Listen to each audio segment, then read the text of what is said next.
Disclaimer. You're about to listen/watch a podcast hosted by a group of friends who tend to use vulgar language and profanity, and also enjoy pounding adult beverages. Viewer discretion is advised. Lastly, we may be making some bold statements.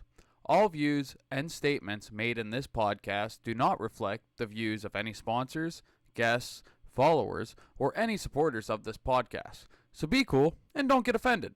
Thank you for watching, and we hope you enjoy.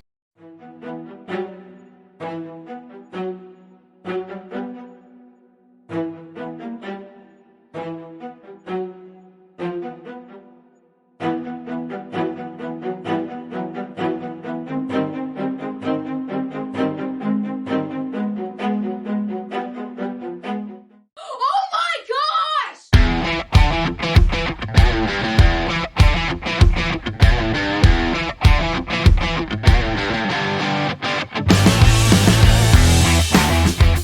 Bam! Alright, and we're back with another installment of Flo's Fast RC Podcast. Joining us in the woodshed, of course, part of the crew, Taylor and Mike, and then our guests. We got Brandon Malinowski and Jairemiee Kipp on board for this episode. How's everyone doing? Taylor, how are you? Start with you. I'm good, thank you. Unfortunately, haven't able to make a race in with the cancellation of a couple events. We were planning on doing today. And Today. Yeah, we should have been done with mains by now. You should have been on your way home. yeah. But just hanging out, working on some stuff, getting ready for the opener. Coming up in, I don't have the countdown. I'll look it up. We'll talk about events here in just a little bit. You can move on to Mike. Mike, how are you? I'm doing good. I'm with Taylor. I wish we were racing today, and tomorrow, but unfortunately. Some of us are racing tomorrow. Yes, some of you Mm-hmm. are. I'm electing not to go where you guys are going, but Lame. Yeah. Brandon, Jairemiee, how are you two? We're doing good. Real good.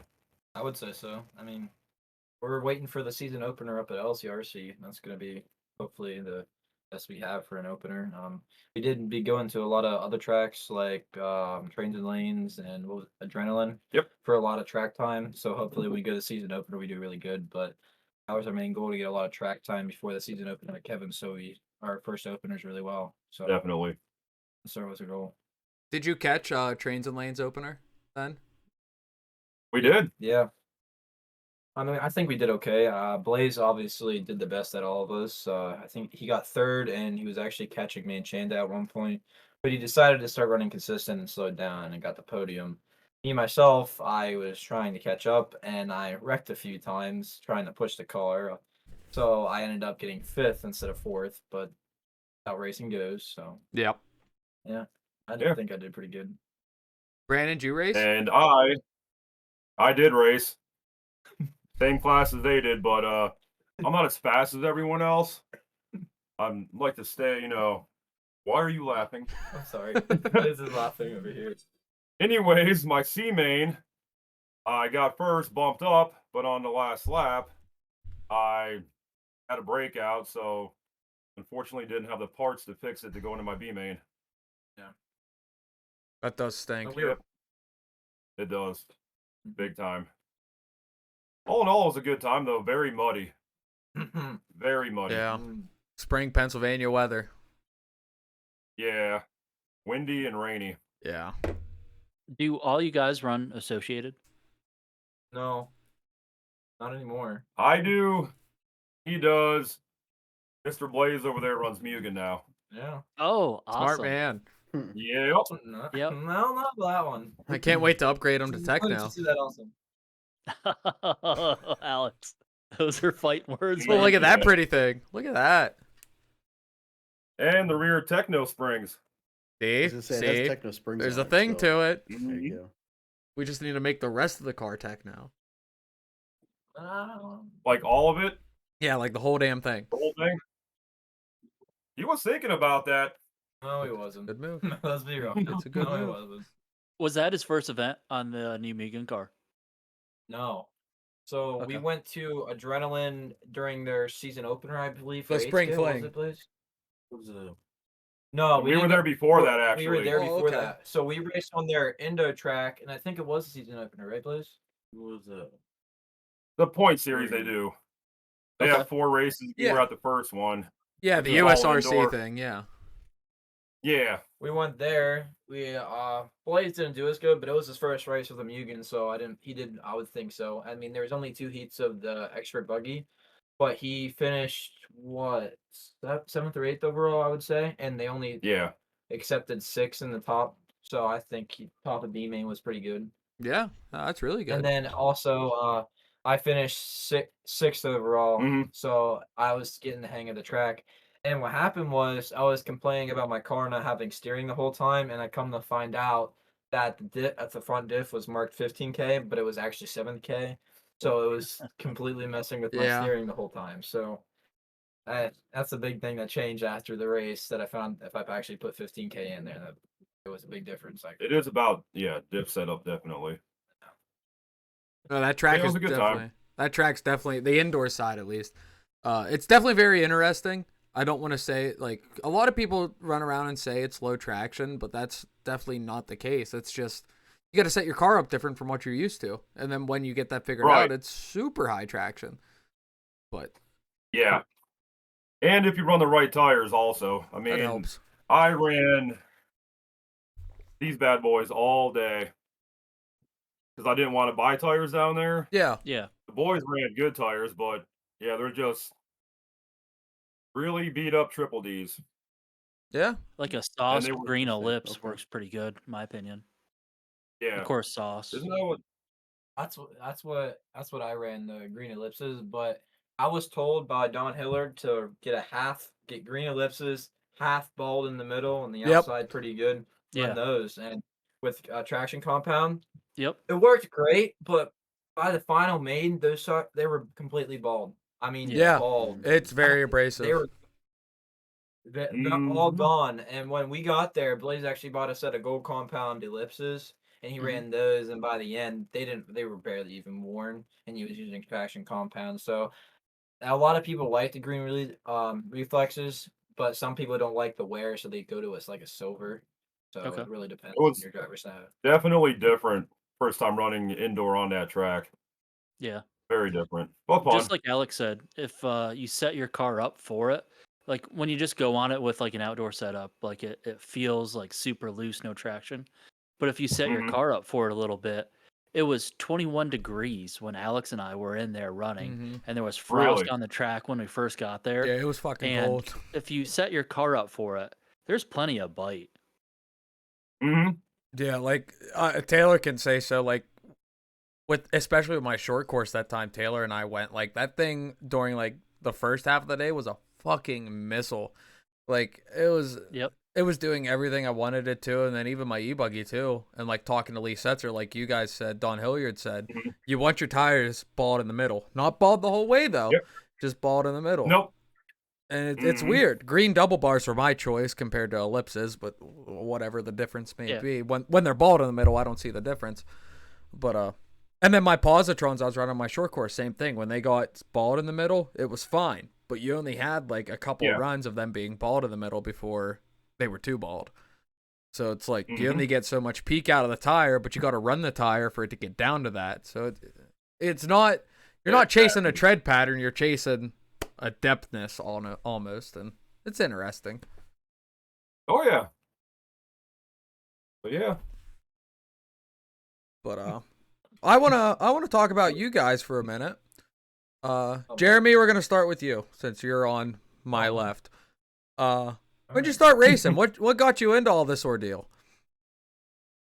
I would have to say it would be my parents' divorce. Believe it or not, I'm not joking. So my parents got divorced, and my dad, I needed something to do after work, and he was just bored out of his mind since he didn't have the children. So he went to church on Sundays, and he got to know Aaron Benner when he was running the racing ministry, and Aaron got him into it. So every time he would see me and my brother on the weekends, he would bring us down to the church and slowly introduce us to it. And this is when I was around 7. And so I just grew up on carpet at Richfield all the time. ever since I was 7. I just loved it there. Great atmosphere. I learned a lot of things there, especially even before when they were all off road. It was switching between on road and off road, so I'd switch between driving styles every 2 weeks.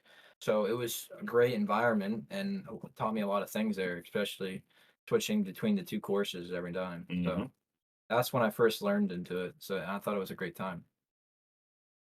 Cool. That's definitely a good way to get into it. I mean, especially being so young. Like, Yeah. that's the ticket. That's the ticket. You start young enough, like, golden. Because I know you're fast as hell. I announced you during Duffy's series. Like, hello. I can't do that. Why do you think I didn't run? Because I'm slow as fuck. Like, The only sad part was at the dog days race, I broke out twice. So, yeah, for the dog days series at the factory, I broke out twice during those Yep. games, and I wanted to see how far I could go. But it was unfortunate. yeah, it's Yeah. definitely racing things happen, and it's unfortunate, but a part of this thing we love. Yeah, it is. One thing we Brandon, don't love is go ahead, Jeremy. Yes. Sorry. Jeremy, you one thing we finish. don't love. One thing we don't love is how much it costs. It's big. We don't talk about that. Yeah. No, We don't No. talk about no, we don't. that. Oh, Kevin's calling me. Should he be on the podcast? Yeah. Which Kevin? Just let them know.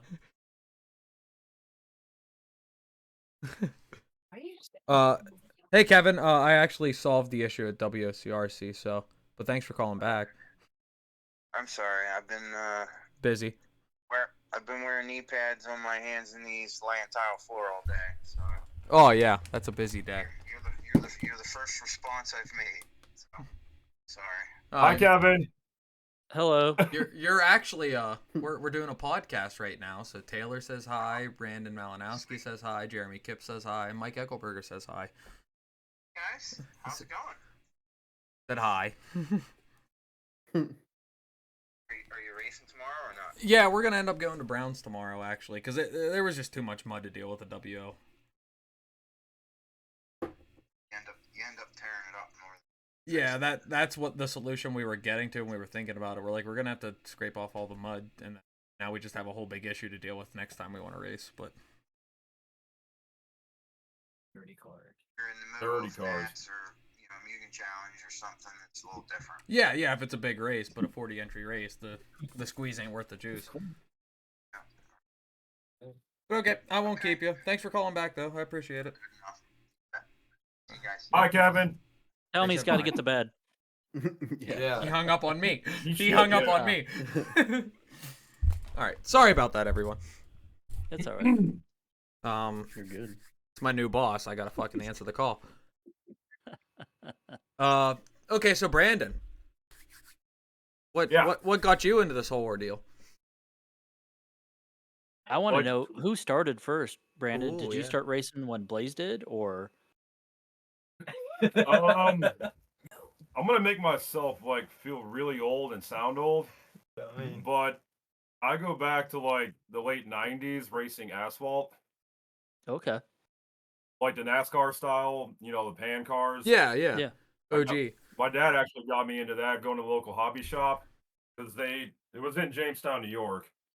The hobby shop was tiny, and pretty much right in the middle of it was a little oval. And I mean little. And they ran up to like 50 to 60 cars on this thing at one time, which was insane.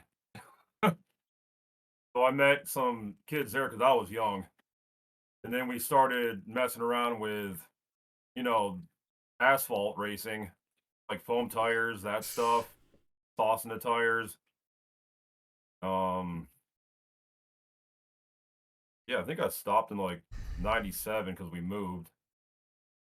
Then moved down here in 2004. And when did I start racing at the church?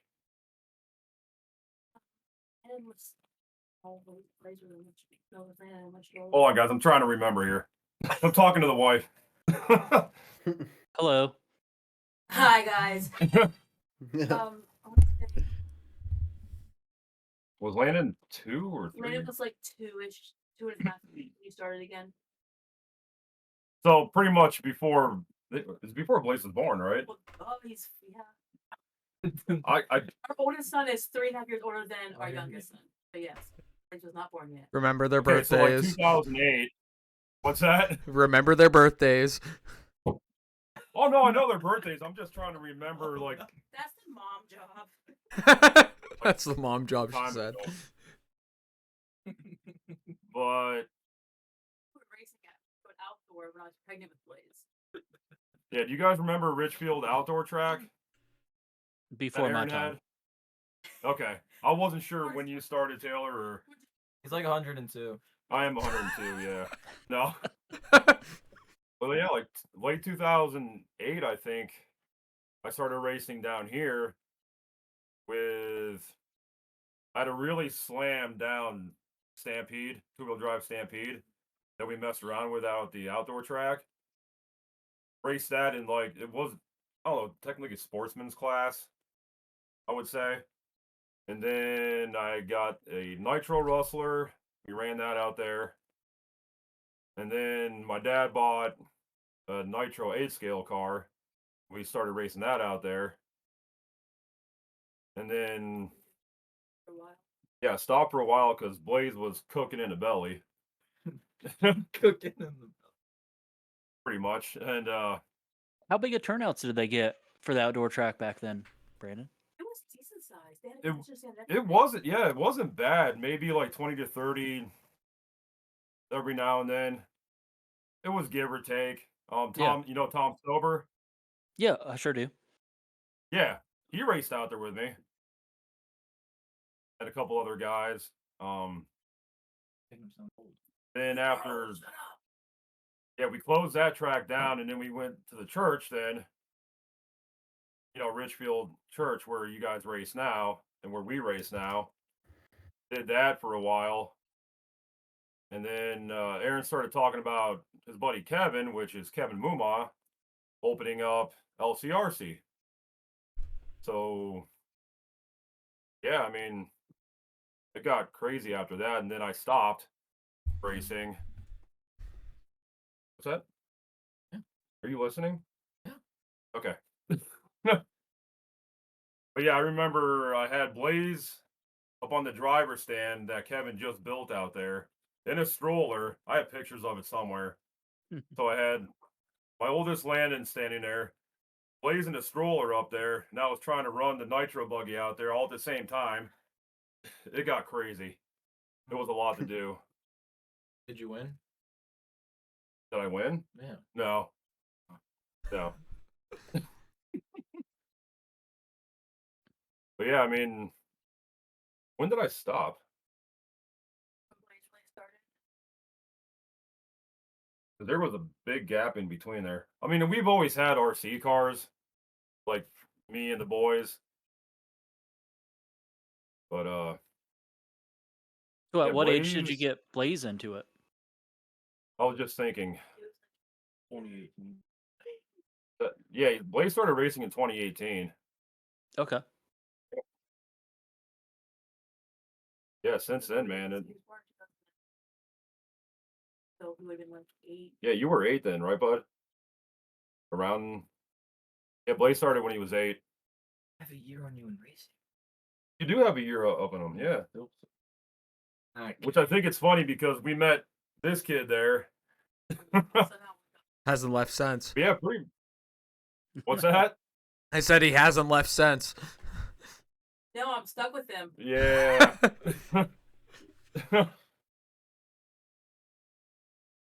But yeah, I mean, the kids mess around with RC cars here, and finally I'm like, hey, Blaze, you want to go try a track? Just, you know, just to try it. And ever since then, we've been doing it, man. Because I remember Blaze's first truck that he raced in Richfield Indoor was a Slash, which is, you guys all agree that Slash is the perfect base to start with. Yeah. Yes. Oh, 100%. And we actually still have his original body hanging up behind me here. It's a Pittsburgh Steelers body that we painted up. Oh, you're Nice. Yep. When Blaze There's just started so racing much- at LCRC, what did he start racing class-wise, cars and things like that? I'm assuming that was the first 8-scale outdoors, right? It was, yes. Yep, that was his first 8-scale outdoors, and it was what was that, a Mugen 6.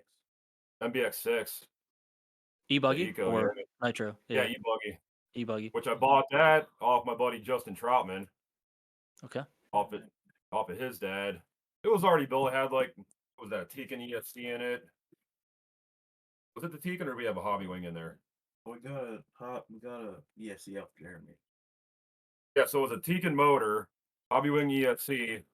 Can't remember the battery that we had in there. Yeah, that was his first 8-scale. And he did okay. I was kind of nervous, little Blaze running a big 8-scale car on a big track, but it was all right. Then just progressed from there. I mean, he got the 3.2. Which I bought off of you. Yeah, Team Associate 3.2. He got and ran that. But in between, LCRC and Richfield, Blaze would get, newer models here and there. And he built his first kit when he was 9. Wow. Yeah. That was a 6.1, which I still race to this day. Team Associated 6.1 for indoor. Mhm. But yeah. What other tracks do you guys race at, Brandon? Everything else. We go a lot of places when we can. We race at G's. Pit stop we race at.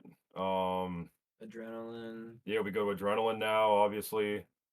Trains, Trains was the first time we've been there for the opener for a race. Not many. Where else do we go, bud? You just talking like indoor or outdoor, or what you? All the above. Lay it on us. We want to hear it all. Oh, here we go. Hold on, I can get this going. Okay. All right. Trains and Lanes, Adrenaline, Pit Stop, LCRC, Richfield, 997. The Factory. Where's another one? Been to another carpet track. Oh, I've been to White Rose Hobbies. Yeah, he was at White Rose. That's asphalt. I've been there, but I don't race there. Just the hobby shop. Yeah. Yeah. I'm missing one. I know I'm missing one. Are you missing one? Yes, I'm missing one. You go to the Park Lane Hobbies, they do some asphalt racing outdoors. No. No, we've never been there. These two haven't been to the White Rose Hobbies. I have been. I went with the Benners actually the one day. They lent me a car to run, and dude, asphalt's amazing. I love asphalt. So I was kind You of guys go to jealous Big when you Dog? went no. Not yet. Nope. Because they do. Bro, both. we have Go ahead. a giant list of places we want to go. Just it's hard to, pick and choose where to go, and especially with work and everything. There's like a weird imaginary line somewhere in between like Harrisburg and like Altoona. Like somewhere in between there is like this imaginary line where the guys east of that don't tend to trend west, and the guys west of that line don't tend to trend east. And that's what I'm learning over the past year and some changes. It's kind of funny because guys east will drive 2 hours more east to a track, but won't drive an hour and a half west to a track, and then guys west won't drive, do the same thing. They'll drive 2 hours more west to a track, but they won't drive an hour and a half east to this other track. It's kind of funny. But Right. I mean, I'm willing to travel anywhere. Right, yeah. I mean, obviously, Blaze is the bigger racer out of the two of, me and him. I mean, Little J's with, they're about the same, him and Blaze, but because I didn't start racing again, like, because obviously I got Blaze back into it when he started, and then I'm like, hey, I might as well start racing again. You were scared. Yeah, they were scared when I got back into it. Yeah, especially when he started to join our classes. We were like, we gotta stay away from him. He's gonna wreck us. That's okay. Yeah, he literally says, if you see my car on the track, and I see yours, I'm gonna pull my car to the farthest corner so you guys can go through. And as we go by him, he's literally in the corner, or he proceeds to I'll wreck just completely his car. stop. Yeah. He wrecks his car sometimes, going off the jump side. I'm just always watching in the corner of my eye when I'm yeah. But yeah, as for going to all the tracks, I mean we want to hit Wicked Weekend up here in July. I don't know who's all going to that. Where's Wicked at? Wicked? Georgia. Yeah, I seen you post that you guys were going to Yeah, that. I That's pretty saw sweet, that. man. Yeah, I'm just trying to see who was all going down so I know. I like to go to tracks and sit with people I know. Sometimes Yeah. you don't get to do that, but Sit with me. Take me. Reach out to Vin. I can't verify that he's going or not, but I know he had gone to AMS, so maybe he's going to Wicked as well. well, I know when we were down at Trains the other week, Aiden said that they were going to Wicked. Okay, I mean, that's good what deal. Aiden said, but Yeah, Aiden will know. obviously it's up to Vin. Yeah. Yeah, man, I'll go. I'll race anywhere. As long as the funds are there and the wife lets me. Is that going to be your first like big out of town race for like a race time event? Yeah, definitely. Mm-hmm. First race time event too. Yeah. Race time. Race time. What's that mean? Taylor, you want to tell them what race time is? It's kind of like the brand that hosts the racing. The there. promoters. Yeah, the Yep. promoters. Alex would be able to define it better than I can. So Race Time is a promotion company. There's like Sean Duffy and Dog Days of RC is a promotion company. You know, basically they go to a place and set up a track, or they go and rent out a track that's already set up, and they run their race the way they like to do it and do their thing. And Race Time, and I mean, there's how many others on like the pro circuit there are, and Race Time's just one of the largest right now. They do AMS, P&B, Wicked Weekend. That's all. That's just the company, the promotion company. They organize the race, organize the facility it's going to be at, how the layout's going to be, who's announcing, who's doing video coverage, who's sponsoring, what classes they're running, yada yada yada. They're that thing, if that makes sense. Yeah, that makes sense. Yeah. Bubba, toss me one of those. I want to see one. Is that going to be Good the tire. event that you guys are looking most forward to this year? Probably, yeah. Blaze just threw a tire at me, sorry. It's definitely one of the top ones. What's the other I mean, one that Blaze- comes to mind? PB next year. Right now, we're doing it. Yes. Yeah, PNB next year, Okay. since we didn't go this year. Mhm. Mhm. But I always look forward to, Kevin's races out there at Lost Creek. I mean, that's our home track. You can Yeah. challenge, baby. You know. I'm kind of nervous going to Wicked Weekend. I mean, it's not necessarily the drive, but getting there and not forgetting anything at the house. Yes. Is what I'm worried about. That's Yeah. that's. 'Cause I get so much anxiety over that when I travel to races, is forgetting something. yeah, I'll pull That over leads in the first into- hour. So go ahead, Taylor. That actually leads into a topic I have written down that brings us back to the original purpose of the Slowest Fast RC podcast. What are you guys doing for storage and car transportation? Right, Alex? I love it. That's a good question. Great question. And do you guys know the terms that we use here on the Slowest Fast RC podcast? Okay. Alex, this is you got to break it down for them now. Okay, so like the OG dudes, the long-term listeners of the podcast, which is really short-term listeners. We just started this fucking thing 3 months ago. But the long-term listeners, so you got like the JC bag, the Protect like bag box. It's like the plastic cardboard with the flip up top. It has the tools on the top and the sleeves, like that wheelie box. You know what I'm talking about? That's a douchebag. A douchebag. That's a douchebag. Okay. okay. Now, So- like then you got like the Milwaukee Packouts, the Bauer Harbor Freight brand, Hart, etc., where it's the modular box on wheels, hard Oh, yeah, plastic, dude. yada yada yada. It's who's this? Oh, Davey. Oh, he left. Oh man, he's missing our Oh, where'd he topic too. Yeah. Okay. So anyway, the modular box deal is that's the douche box. Okay. And they get big, like Yes. big douche boxes. Yes. Yeah. Some of those guys are stacked. Yeah. They're stacking the douche box. So then there's the OGO bag, or like the large duffel bag, like the OGO 9800 or whatever it is. You got one? This guy right here. Yeah, that's a douche canoe. Yeah, he just bought one. A douche canoe. That's the douche canoe? That's a douche There's canoe. one right here. You got a douche canoe, Blade. Yeah.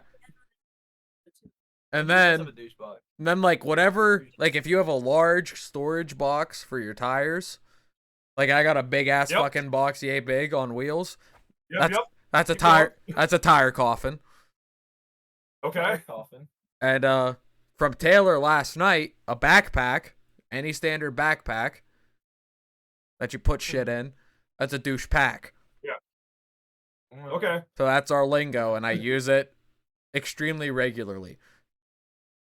So when I'm like at the races and I'm like, you got a douche canoe, it's not an insult. I'm just describing what you use to pack your shit up in. Anyways, right. Taylor. Now this leads back to Brandon's question. What are you guys doing for storage, car transportation, and all that? Definitely like a hot topic we've talked about to a lot of people. Well, we got the douche bag back here. Yeah, Protect. Well, Blaze just got, like Jeremy said, he just got the 9800 OGO. So that's what we're using now. The douche canoe. Thank you. Yes. I too. Attaboy. We got a couple. A couple tire coffins. Yeah, we got tire coffin. We got everything pretty much, Taylor. Yeah. I mean, You don't got a douche box. You don't got. What are you guys doing for tool storage and all that? You put them in the original douche bag? No, I'll show you here. Hold on.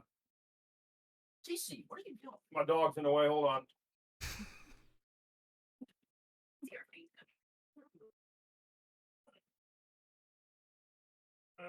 Where's it at? Pretty much these. You do the Eggelberger method. Yeah, I do the same thing. Yeah. Which Blaze just, put all his tools into this one, and then he has another one for his buggy parts. I don't know about the OGO bag yet, but I love the Protect, the box, because he had everything lined up in there, like, all nice. So, yeah, still not sure about the OGO bag yet, but he's got it packed. Pretty much everything in there but his pit board and his buggy.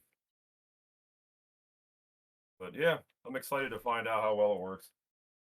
I know it moves a lot nicer because his Protect box weighed over 100 pounds with all the stuff he had in it. It was bad. But yeah, that's tool storage. What? I don't have tools myself. It says all the good stuff. What do you when you're organizing your storage? What do you shoot for? Do you shoot for convenience, or do you shoot for like minimalizing the space it takes up, like how compact it is, or like how do you approach your storage when you go racing? That's a Blaze question. I like a bit of both. Blaze said a little bit of both. Okay. It's pretty much controlled chaos is what it is. Yeah, sure. He's very particular in how things go in where. That's why I let Blaze do all the packing pretty much. Okay. All in all, it's all his stuff. I just borrow it. Fair. But yeah, I mean, it's all in there. I think it took him about an hour to organize it, to figure out how we wanted it. Oh, I was just reorganizing mine last night. I've had the same douche box for 3 years, so it's an ongoing thing of trying to organize everything and change it and make it better, and it's so much fun to me. I don't know why. Yeah. No, dog, go away. Go on. Oh yeah. I got both dogs in here now on the floor. Taylor, Sorry. Mike, do you have anything to add to that? See, the OGO is all about finding the right containers to fit in there properly to hold everything you want to hold. Like over the last like 12 years of me using one, I'm constantly finding like new containers. Like, oh, this would be perfect for shock oil. You know, and like a lot of fishing tackle equipment or boxes work amazing for that stuff. I believe some of the J Concept boxes are kind of made to fit in the 9800. I'm not a Yeah, 9800 owner, so I can't speak upon that. Yeah, yeah, but Blaze nothing's like just got this for his M17, which I didn't even know they had these. What is that? 'Cause It's a soft it's a case? yeah, and it's really Okay. cool. We have the ProTech hard cases, that's what we've had, which I hmm still have mine in there. But yeah, Nice. nice and nice. snug, man. Mike, would you like to go into? Do we have anything else to add on to this? First of all, I just got some finishing questions yeah. and stuff for you guys, but let's continue the topics. You guys go. Mike, I'd like to talk about your topic you brought up in the chatty chat about race formats. So would you like to expand and divulge? Yeah, so just more so curious on everyone's thoughts on the different race formats that are available and which ones you prefer. So, as an example, like when you go to a race, like there's when it comes to like qualifying, like do you prefer rocket round? Do you prefer qual points? Do you prefer like heads up racing for every qualifier? MX style starting where everyone starts, in the same line and you just go, or like, drop gate starts. Personally, I've never been to a race like that. I've only ever seen it. So, Mhm. but it's just interesting. Um, multi-day events versus single day. Um, I mean, you could even get into, how long your qualifiers are, like 2 6-minute or 3 5-minute. Um, so yeah, just there's a lot to pick from. It's just more so like what Yeah, what do you guys like? Want me to go? yeah, you can go first. Okay. My two favorite have to be Adrenaline and LCRC, just because they're multi-day, and there are only two I've ever been to that do a multi-day, and I'm a big fan of it. Only trouble with that is either finding a place to stay or being able to drive down there. But if you can, I think it's worth it. The other thing is when you do, I like to get as many quals in as possible to actually get your cars to tune in on the track, and I find that anybody who has the time and actually fine tunes the car quicker has more time to actually develop their racing style on the track and actually build their time. And the biggest thing about LCRC and Adrenaline is their track time. You have so much track time on the track that it allows you to really fine tune your car. And that's the big thing about the multi day events compared to the 1 day events. Now, the one thing I did like compared to LCRC about Adrenaline is the fact that Adrenaline actually did a practice time before the mains. So you actually had to get to feel your car during the main events instead of going in there not knowing what your car's gonna feel like in track conditions. So I think that was the biggest thing about Adrenaline that I liked more about LCRC. But LCRC, other than that, I think has the best because you can go there on Thursday and even have more track time, and the facilities there are so nice compared to every other track. It's ridiculous. I mean, our I think mom took Davey us needs to up, mute. huh? Sorry. Davey needs to mute his mic or something. I think it's feeding back. I'm sorry. Okay, but mom took us up, right? Pumpkin was working, so he took us up. And then she was up there and she was complaining about how there wasn't trash cans everywhere. Like she couldn't even find the bathroom for the longest time. And we kept telling her you don't realize how good LCRC's facilities are, what you pay for. I mean, you paid. You went way off topic, by the way. I'm sorry. It's just That's what we I do just here. It's okay. He fits right I'm in. just It's letting great. him talk, man. but So you like the the multi-day? multi-day events Okay. as much track time as possible. That's my goal, and I prefer probably three quals, 5 minutes. I think that's good, and then I would love a little bit of practice before the mains on the next day. I think that's probably the best way to go, at least my choice. But yeah, So that's Yeah, with qualifying, do you prefer rocket round or qual points? Probably qual points, just because it relies more on your consistency than just at one maybe lucky round. It actually more relies on your driving skill than compared to just one fluke round, you know? And that can Mhm. maybe win a race just based on qual positions. If someone just has one run and they do good and they don't do good as good in the main, but they do good enough to just keep that pole position, I mean, there's not really much you can do about that. I think qualifying is one of the key factors in winning a race. So I think qual points is going to bring out everybody's driver skill the most. So that's what I think, anyways.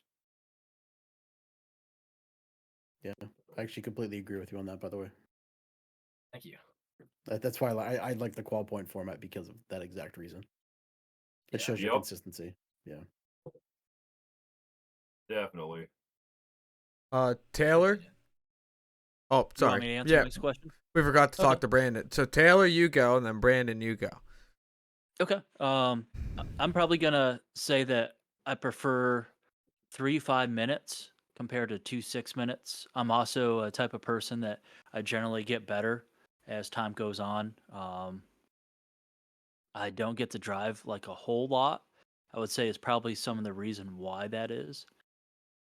I prefer starts that are staggered, not the motocross style. Mhm. I do best when I can qualify without some other people around because I always run into traffic, and traffic's always kind of a problem for me. Um, and I would prefer probably the qual points as well for the same reasons kind of mentioned above. Like, although I'll generally do better as time goes on, I'd rather just be qualified with the group that I think you should be at for consistency.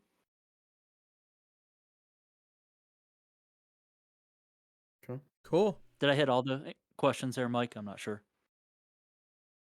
Did you say multi-day or single day? Oh, I don't think you hit that.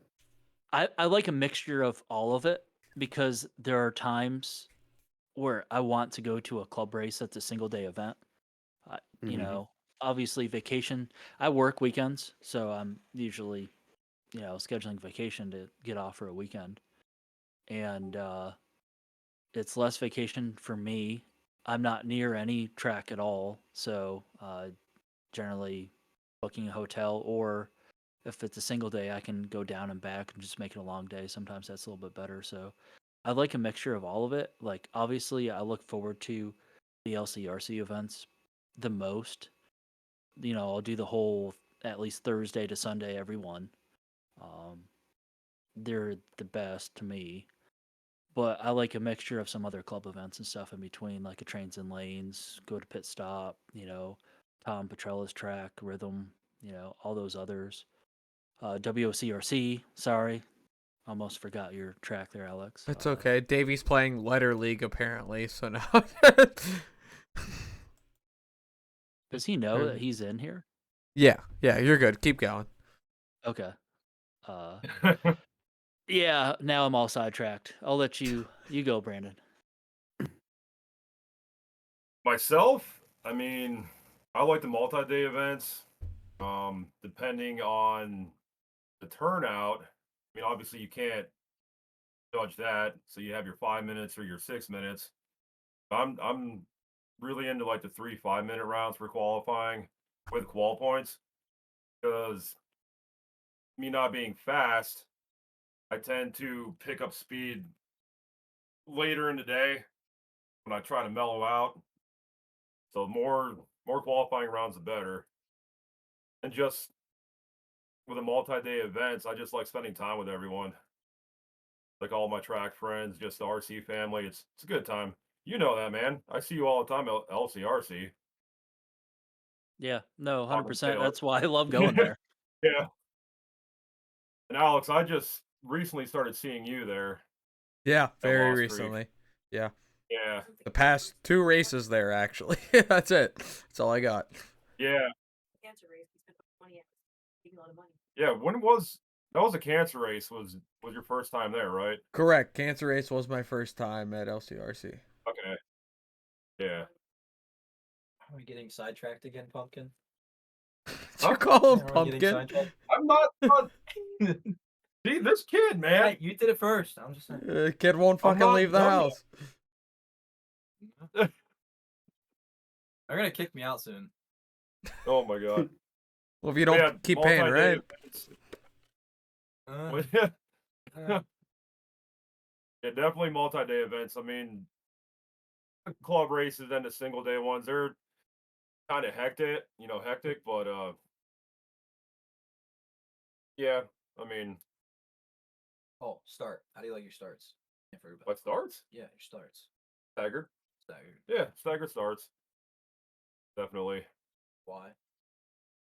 Why? Yeah. What's the reason why? They just flow easily, man. Okay, there you go. What's the reason? Helping you out. I'm just all about the flow. It is. Alex? I'm not gonna I'll do it. So I'm gonna answer this two ways. One as a racer and two as a race director / promoter.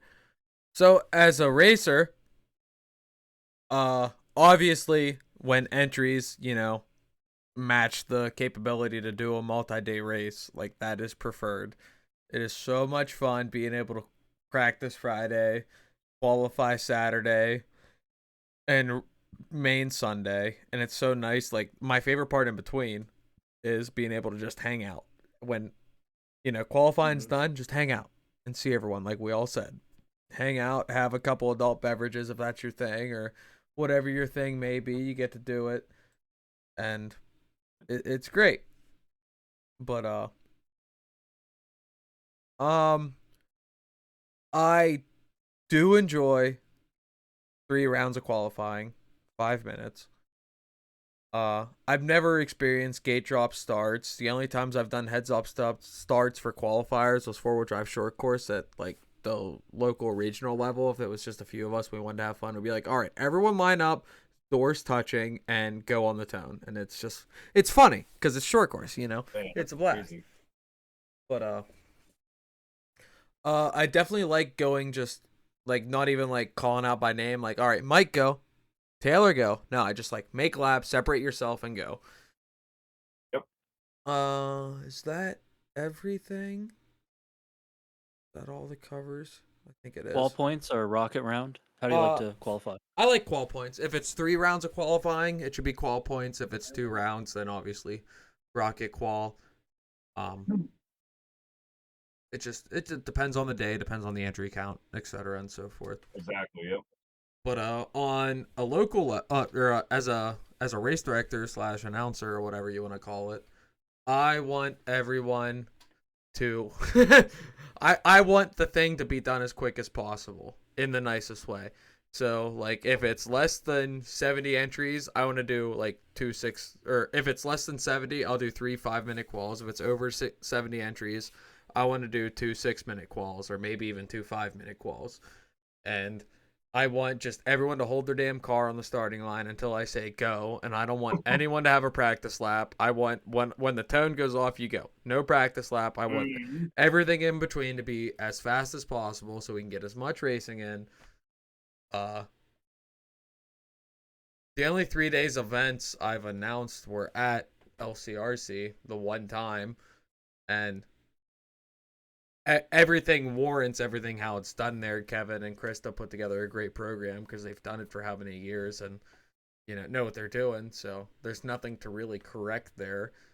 They do it fucking perfect. I can't think of a way to do it better. Once again, don't have a conversation on heads up starts or not. It is so much fun to announce a heads up start for qualifying, but qualifying is pretty boring to announce because you're just announcing paces, and you don't want to get too much. Yeah, you don't want to get too much into being like, oh, Jeremie's only 1 second behind Brandon right now. You don't want to get too much into it because now Jeremie's gonna start, driving super fast. Brandon's gonna start driving super fast, and then it just makes for bad qualifying at the end of the day. So it's a fine line to play, but Yeah, it depends on the entry, depends on the track, depends on the weather. Yep. There's a lot of things it depends on, but perfect world would be multi-day event of 200 plus entries, 3 rounds on Saturday, Yeah. mains on Sunday, 5-minute quals, 8 or 10-minute electric mains. I wish all nitro mains were 3 minutes because but it does give me good time when I biff my B main and I need to stew for a minute because I'm pissy. It's nice to stew for 25 minutes rather than 5. So one thing nice about the nitro mains. Yep. What about you, Mike? Definitely. So I'm trying to. Oh, Alex, I can hear myself on the You sound good to me. Oh, try it Yeah, now. no, I can just double hear myself Okay. through. Yeah. Yeah, my speaker was on for some reason. No, through the AnyDesk. Oh, that's. I don't know how to fix that. Yeah. Yeah, whatever. I'll try to ignore it. Anyway, I mean, I prefer 3-day events just because it's 3 days you're at the track and hanging out with everybody at night, and you get a lot of track time, right? Most rounds of qualifying as possible. 3 rounds is what you see all the time. 3 5-minute qualifiers, qual points because of consistency. I like that idea. I think it'd be really cool to do a race. Granted, the class has to be kind of small, so I think you only really see it with like an invite class. But you have, say, a seeding round where you seed the drivers in a main, and all of their qualifying are actually mini mains, right? So they run like 5 or 6 mains or whatever. I think the Vision Race did it with the invite class.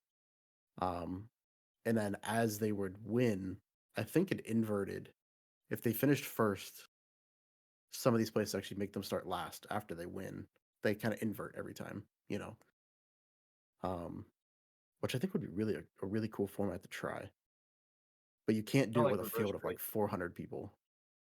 Have you seen the 'Cause- Pro Tech Cup format? No. We can talk about this after your full answer if no. you want, Mike. I don't want to cut you off. Yeah, keep going, Mike. Yeah. We'll talk about Um, the Pro Tech Cup format after you're done. Yeah. So what am I missing? Am I missing what other points am I missing? Qual points and how you like to start and all that other stuff. Oh, yeah, normal, everyone on the toad or for qualifying being called out. Yes, just the way you get all spread out. And then I prefer qual points. I did mention that, I think. I think it's the basics. I don't know. I'm easy. I'm easy to please. I know you are. But but yeah, no. What's that Protect thing you were talking about though? So the Pro Tech Cup, it depends on entries for how long they'll have the qualifiers for. They generally shoot for 2 6-minute qualifiers, and then the Pro Tech, whatever they end up calling it, the Super Cup round. It's Yeah. a third qualifier, and that'll be, I believe, Brandon, is it an 8-minute deal that they Yep. shoot for? 8-minute main, It's 8. or well, it's run like a main, and Yeah. Yep. so it's a qualifier, but it's like a main. So you have a grid start for how you're qualified into it, and however you finish, if you finish first place, that means you bump into the main start of tomorrow. It won't be that night because you're done racing it at the end of your qualifier. So if you're, say, third in like a C main group, but you end up getting first, that means you bump to the B main on the main day on Sunday.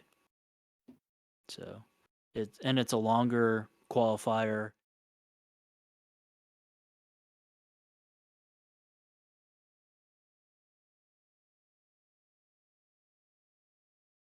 The Protect at LCRC? Like Yes. their Yep. race? Okay, Mhm. that's really cool. Yeah. Yeah. And they'll run it. It'll be like 2 separate events in the live time, the way they do the scoring. So, because they'll score it start for the following day in a separate event. Yeah, that'd be really cool. It is pretty do neat. I like they, it. They do that every year for the Protect race? Yes. Yep. Sweet. You don't remember that? No, I do, but They do that before last year. Yes. Yeah. I'm actually I curious if just that's wasn't one of the racing, ones I don't that. know. And on Maybe it's Sunday, if you happen to do well, you get to sign the ProTech wall. Yeah. Yeah. Brandon, have you That signed the is ProTech wall yet? Oh, No, sir. Me yeah. either. I It's will okay. I will probably never. Somebody in this room had. Somebody in this room had signed it last year. Who did? Yeah. Blaze. Yeah, Blaze signed it. That's when he was in the poop class. I'm just all in this for the fun, man. I'm Me just glad too. I got back in it after all those years. I'm glad one of my kids stuck with it, you know. Definitely Blaze. I got a question though. Since we're talking about starts, what do you guys think about reverse grid starts? That's a hot topic. Reverse So grid. Yeah, reverse grid. if there's more than one opportunity for the race, yes. Like as in Okay. like say the pros, like say like, you know, like Tesman or whatever, he qualified first, but he's starting last in the main. As long as there's more than one chance for him to get to first, yes. To where it'd be almost like it's like a points based main essentially, right? So you have again, it kind of goes back to the kind of what I was envisioning in my head, where you just have multiple mains and then, you know, it's basically like 12 points qualifying, but it's all mains. Mhm. But Yeah, because I did that in the past, and although we didn't actually have multiple lanes to run, we were just there wasn't many people at Richfield, and all the people were up in the stand were pretty chill with it, and there's like, why not do a reverse grid start and see where everything goes for the main? And yeah, I thought it was pretty cool. I thought it was really fun, especially like as being the leaders. I find a lot of enjoyment weaving through a lot of traffic and really pushing your car to get into the first spot. It makes the victory feel a lot more enjoying and feel a lot better. So I thought it was a cool concept, but like I guess as you get more of a pro level, it like getting TQ matters a lot more, and actually starting in that first spot matters a lot. So I can understand as like the higher you go in a level, the worse it could actually be for doing a reverse grid start. So I just really wanted an opinion on that as as people were racing. yeah, So I just know. let's say I don't want to cut you off there, but you were talking about Richfield and like carpet racing, right? Carpet racing Yeah. is like tenths, right? All of you guys, it's all tenths apart. So first through 10th is 1 second, in qualifying, or theoretically it's more than that, but when you guys are that close, that can make for some very interesting racing for sure. I could see the reverse grid start being cool for just like some club racing and playing around and trying to troll your friends and things like that when you're all getting along, things like that. But for an event, not so much. I don't see it for that. And then especially when it comes to any type of pro level racing, I'm speaking out of turn because obviously I'm no pro. But if Yeah, like I always go back to this, if your mortgage payment depends on your placing and how you do, I don't think they're gonna go for anything like that. But Thank you. That's good to know. I always wanted an opinion on that. So thank you. That just really an helps me. opinion of mine. Like I'm not saying that. Don't take it to heart.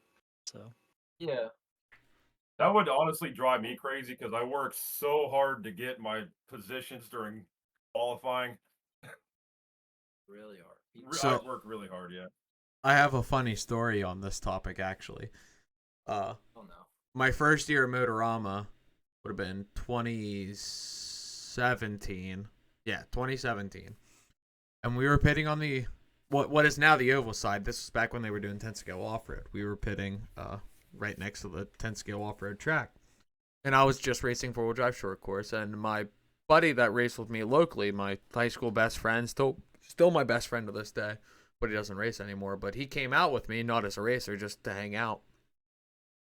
And they did the Motorama Girl race on Saturday or whatever, where they brought all the Motorama girls over, and they like picked drivers, and you could like you taught the Motorama girl how to drive an RC car, and then you raced around the track, and whoever won this like RTR basher deal, like a brush 2-wheel drive thing.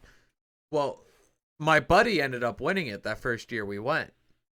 And it was funny because, like, naturally me at 17 years old, I found what I thought the most attractive Motorama girl was. And I'm going to be like, you're my partner, because I'm 17th. What do you want out of me? But she couldn't fucking drive an RC car to save her ass. But my buddy picked what the common age wouldn't call a 10, we'll call it. And he won it, no problem. So in 2018, I was like, I'm doing this thing again and I'm going to win it. So pitted next to the track.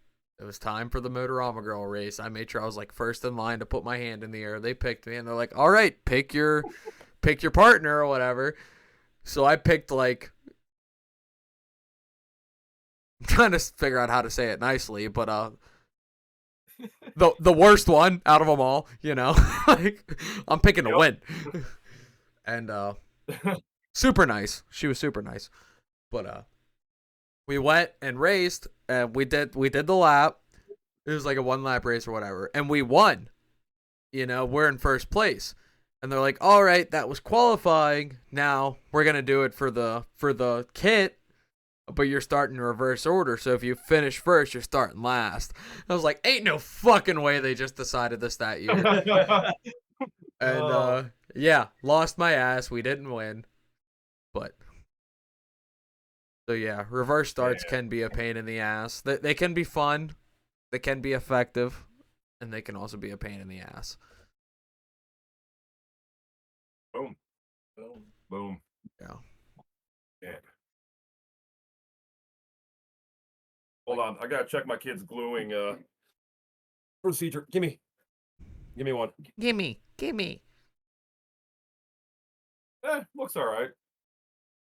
I don't know how much you can see, but there's no glue running anywhere. Are his fingers glued together? Yeah. No, Then they're not. He's He's good. doing great. Yeah. He's good. It doesn't matter how the tires Oh. look. Well, I don't know after all these tire blowouts he has. Oh, What glue are you using? he's using a different glue this time. Okay, so over the past couple years, we've tried pretty much all the glues and different ways to glue them. Because when I raced back in the day, I just bought pre-mounts. I never really glued anything. So I don't know how often you guys watch Blaze's mains for qualifying, but the past couple years, I call him the three-wheel wonder because he's always blowing one of them off. He'll still finish his run. Never gets a DNF, but either the outside bead or the inside bead blows off. Then the foam goes flying out. So hopefully this 2025 season we don't have any more issues. Oh, he already did. He blew one out of adrenaline. That was an older one though, wasn't it? No, they were. Would the you new like to ones. say what you've been doing and what you're going to as far as differences in tire gluing process then? Blaze, where's your sander at, dude? Well, we're trying these now. The 46RC wheel scuffers? Yeah. So at Motorama this year, I was talking to Bill Burns about how they do it. And he showed me that, so we're trying that. I know a lot of guys like to Dremel them, I guess. You guys ever done that? Davey the has past, yeah. actually. Just like scuff them up with a Dremel. What is going on up in the double D? Anyways. Yeah, usually we just clean them real good with simple green or whatever, which I don't know if that's a good thing or a bad thing. Can be a good Blaze thing. has tried. What's that? I said it can be a good thing. Yeah. But usually just clean them real good, tie your end wheel, and just glue them. That's what we've been doing. Which is weird because sometimes we'll get good sets and sometimes really bad sets. And it could be the same glue, same procedure over and over again. But What do you use for glue? He just switched. He got sponsored by Promotion. yeah, and Blaze runs for Promotion tires now. Okay. So So he's he's using Promotion glue now, but usually it's AKA glue or J Concepts glue. Pretty much anything. Interesting. Which I've never understood that. Like, it's all mostly the same glue, and he always cleans them the same way, but I don't know if it's, like, more release agent from the mold that he's missing or something. I have no idea. I like to wash mine in either a sink or a big bucket at Okay, first I've heard. to get Yep. the initial wash. And I use a mixture of a lot of Blue Dawn dish soap with a little bit of Simple Green. And then I wash them very thoroughly to get off all the release agent and all that. And I'll then scuff the wheels with either a Scotch-Brite pad, sandpaper, something like that. Which you Yeah. got a scuffer Yep. to do that. And then I use some isopurple on the wheel itself. And then after the very thorough wash of the tires, I'll take a paper towel that's clean and wipe them out with some isopurple or a microfiber too, and all that. And then I typically use the J Concepts glue that I get from LCRC or AKA, whatever they really have in stock. And then I Right. generally, if I clean them very good, thoroughly like that, I typically don't have any issues. Yeah, because down in Adrenaline, Don Hilliard was, he always watches Blaze run, and he's always like, "Keep those tires on, man." So I actually asked Don his rundown on how he does everything, so he sent it to me, and yeah, I mean, but since then, this will be the first time he's gluing up tires, so hopefully these hold. I hope Mike, to you were God about to they say hold. something. I'd like your insight too. It's like, Taylor, that's a lot of work that I don't want to do. Yeah. Right? Yeah. I'm not gonna. That's I'm not exactly what spending I that much time. thought. I've Yeah, done them heck at the no. track too, where I just buy them Yeah. real quick, wipe, and then glue Yeah. it, and like don't even worry about scuffing. I've done all of it, but if I'm at home and I got the time, that's the way I like to go through. So For all of my time racing, all I do is it's a brand new microfiber towel with pure concentrated Simple Green, so not diluted at all. Mhm. Simple Green on a microfiber. I wipe the bead like 2 times around. I wipe the sidewall 2 times around. Dry them off. Throw foam in them. Throw them on a wheel. Glue them up. And that's it. It's Blaze, did you use Simple Green on these ones or not? Okay, so Blaze just did that way with these ones tonight. Here's Simple Green. yeah. Like years ago, I did the whole dremeling of the bead and all that stuff to like, and sanding of the wheel. I don't do any of that anymore. I don't really feel that it makes a difference. Like my Okay. tires don't fall off; they rip off. You know what I mean, from all the Yep. sidewall flex. So that's how you know. I mean, it's holding. It's literally ripping the tire off the wheel. So and then, after if I have a set of tires that last 5, 6, 10 runs, I touch up the bead or whatever, and then call it a day. Oh yeah. Yep. But yeah, I don't know how he does it though, because I glue sets of tires myself. I don't even clean the tire. I just put them on the rim. You serious? Yeah, no, bro. I have put Yeah, them on the rim, glue them right away. I go out on the track, and in my time of outdoor racing, I only blew one set of tires. And I went out there with a section of tire that wasn't even glued, and it didn't come off. So This kid's got really shit luck and good luck. It's like up and down, man. I One or don't the other, understand how he yeah. does it. that's just crazy it's though. You don't even clean the That's tire. nuts. I I know. don't even clean them. I never had a problem with it. I never had tires that I glued come apart, and don't even clean them. I throw them on, glue them, and until that luck runs out, I'm not changing it. It works. There it is. And you know what, Jeremy? That's I'm in like your same boat. I mean, I prep my shit at least, but all I do for prep is break paper towel, break clean, spritz, wipe the tire, the bead of the tire, and I wipe the bead of the wheel. Protect glue only. Tried AKA glue. It doesn't fucking work. Yeah. It ain't worth a damn. Protect glue only, and I'm done. It's done. I do the whole all four of one bead, spritz with kicker, flip it over, all four, spritz with kicker, done. Yeah. Never had a problem doing it like that. I love Zip Kicker. These guys That's- really opened my eyes to Zip Kicker this year. I'd never used it until this year, so like now I have like a Ziploc, not a just a a container or whatever. You Yeah, spray it in the container, yeah. put the container over the tire, and let the fumes cure everything. That Dude, like that I stuff could is have a set of crazy. I can have a set of tires glued in 15 minutes. It's wild. Yeah, my buddy max. Shane taught me this technique with the zip kicker, and it's a bad technique for me because sometimes I'll have a little excess glue on top of the tire. But he'll take it, spray it real quick, and take another tire and just sit the tire on top, and it actually seals it. Yeah. So I've tried that real quick, and I ended up gluing the tire to another tire by Yeah, accident. that's what I would do. My glue jobs are too messy. Yeah. And just like that, my hand's glued to my pecker again. Again. You actually guys want to know something about the zip kicker? So that I one glued my time- hand to my pecker with No, zip with the kicker. zip kicker. The one set of tires that actually blew off, that's when I actually used zip kicker. And ever since then, I just never use zip kicker. I think I remember that. Yeah, I let my glue set naturally. It takes longer to glue a set of tires, but I let them sit naturally. Ever since then, I just never used it. And Are you using brand like the brand zip kicker, or are you using a different type of okay? Because there's different type of accelerators too, and I don't have enough data to confirm or say like with confidence, but I have experienced differences between different glues and different types of spray accelerators. So I don't know what glue you're using, but it might just not like the zip kicker you're using.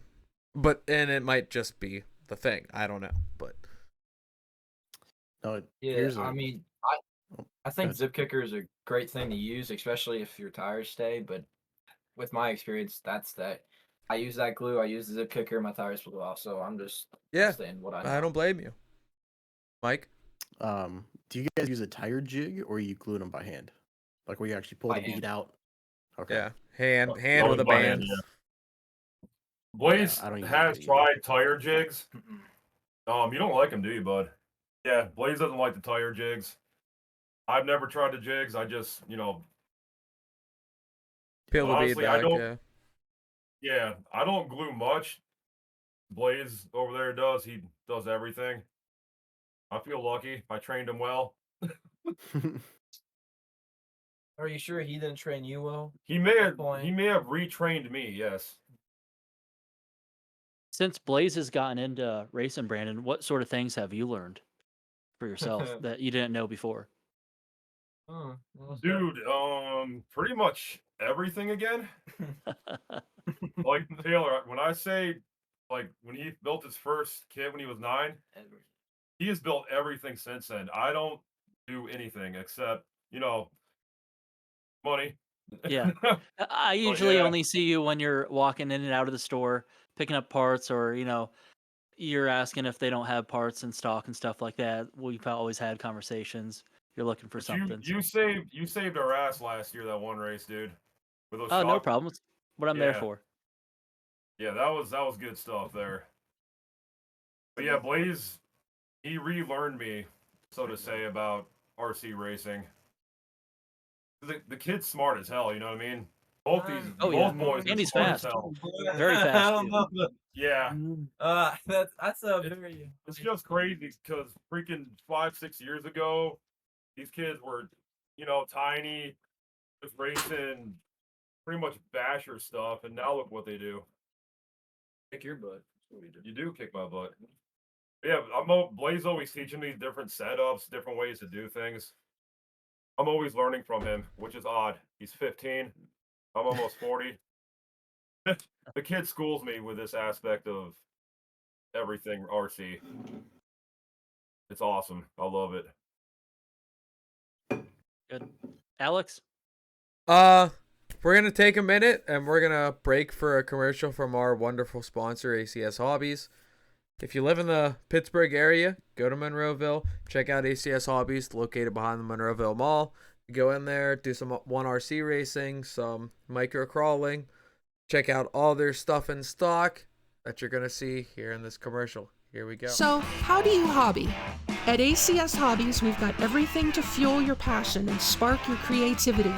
Whether you're into RC cars, model trains, boats, or planes, we have a huge selection of kits, parts, and accessories. Need paints or tools? We've got you covered. Test your skills on our RC crawler course or race on our oval track. There's always something fun to do.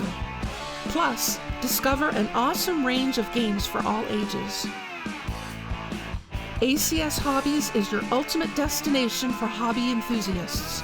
Visit us today and start building your next adventure. Yeah. I mean, literally, I didn't get home until 8. Fair. And then, there was, of course, stuff needed, can you do this for me real quick, do that for me real quick. So you're like, so did all that, then had to find this. And look, how do I sound? I'm using the microphone. You sound great. Sounds great. Really? Okay. Yeah. Because now I Willing got to to say wear phenomenal. a headset. I got a Because now I bedtime got story or something you could read for me so I can just play it and I can fall asleep at night. Okay, we can What? record that after this. So now I got a headset on. Now my head is like being squeezed, and it's got a really short cord. So anytime I need to reach anything over there, I strangle myself. And if I do Not this, supposed to how wrap the terrible is this? headset around your neck. Can you hear that? You guys make what? I love how you don't need to know. You don't need to see Davy's face. You just know he's Italian by how all you see is his arms. And he's just, I gotta do this, and because the cord's short, I gotta reach over here. And If I make this noise, does this pick up? Yes. Okay. Well, damn. Davy, Like, I don't know how this is set or anything. you What? want to go to Brown's tomorrow? Yeah, you're over here. The camera's over here. No. Okay. I mean, yes, but no. Okay. These ugly tires. Actually turned out good. That looked like a douche pack to me. What, this? No, what Mike's got. So what did I miss? I mean, obviously I was a freaking hour late after you. I see we have guests. I didn't know we had guests. I would have put on something nicer for them. He would put on his best cutoff T-shirt. Or at least a cleaner one. Pumpkin likes men with cut off T-shirts.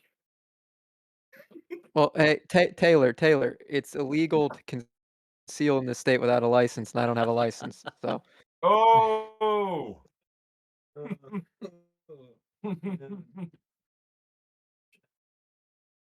And he's friends with Rooster. Who is? You are. All I right. like cut off the guy. Are we ready to get back into it? Yeah. Yeah. Mike, Taylor, I really want Mike to talk about his conversation about battery connectors. How do you feel about that?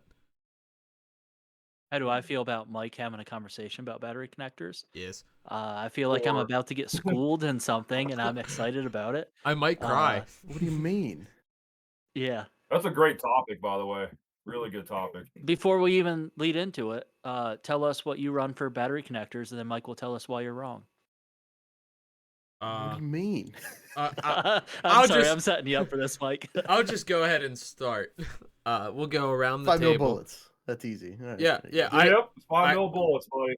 Yeah, and my simple common person math as a mechanic is the most connection you can have in the battery is the best, whether it's the standard pressed in or the new screw in 5 mil bullets or the whatever flavor. Yeah, exactly. You got the thing. He's got the thing. What ones are those, Brandon? The thing. They're the things. Yeah, one up, man. Are they the new ones? Yeah, we just got them from LCRC yesterday, bud.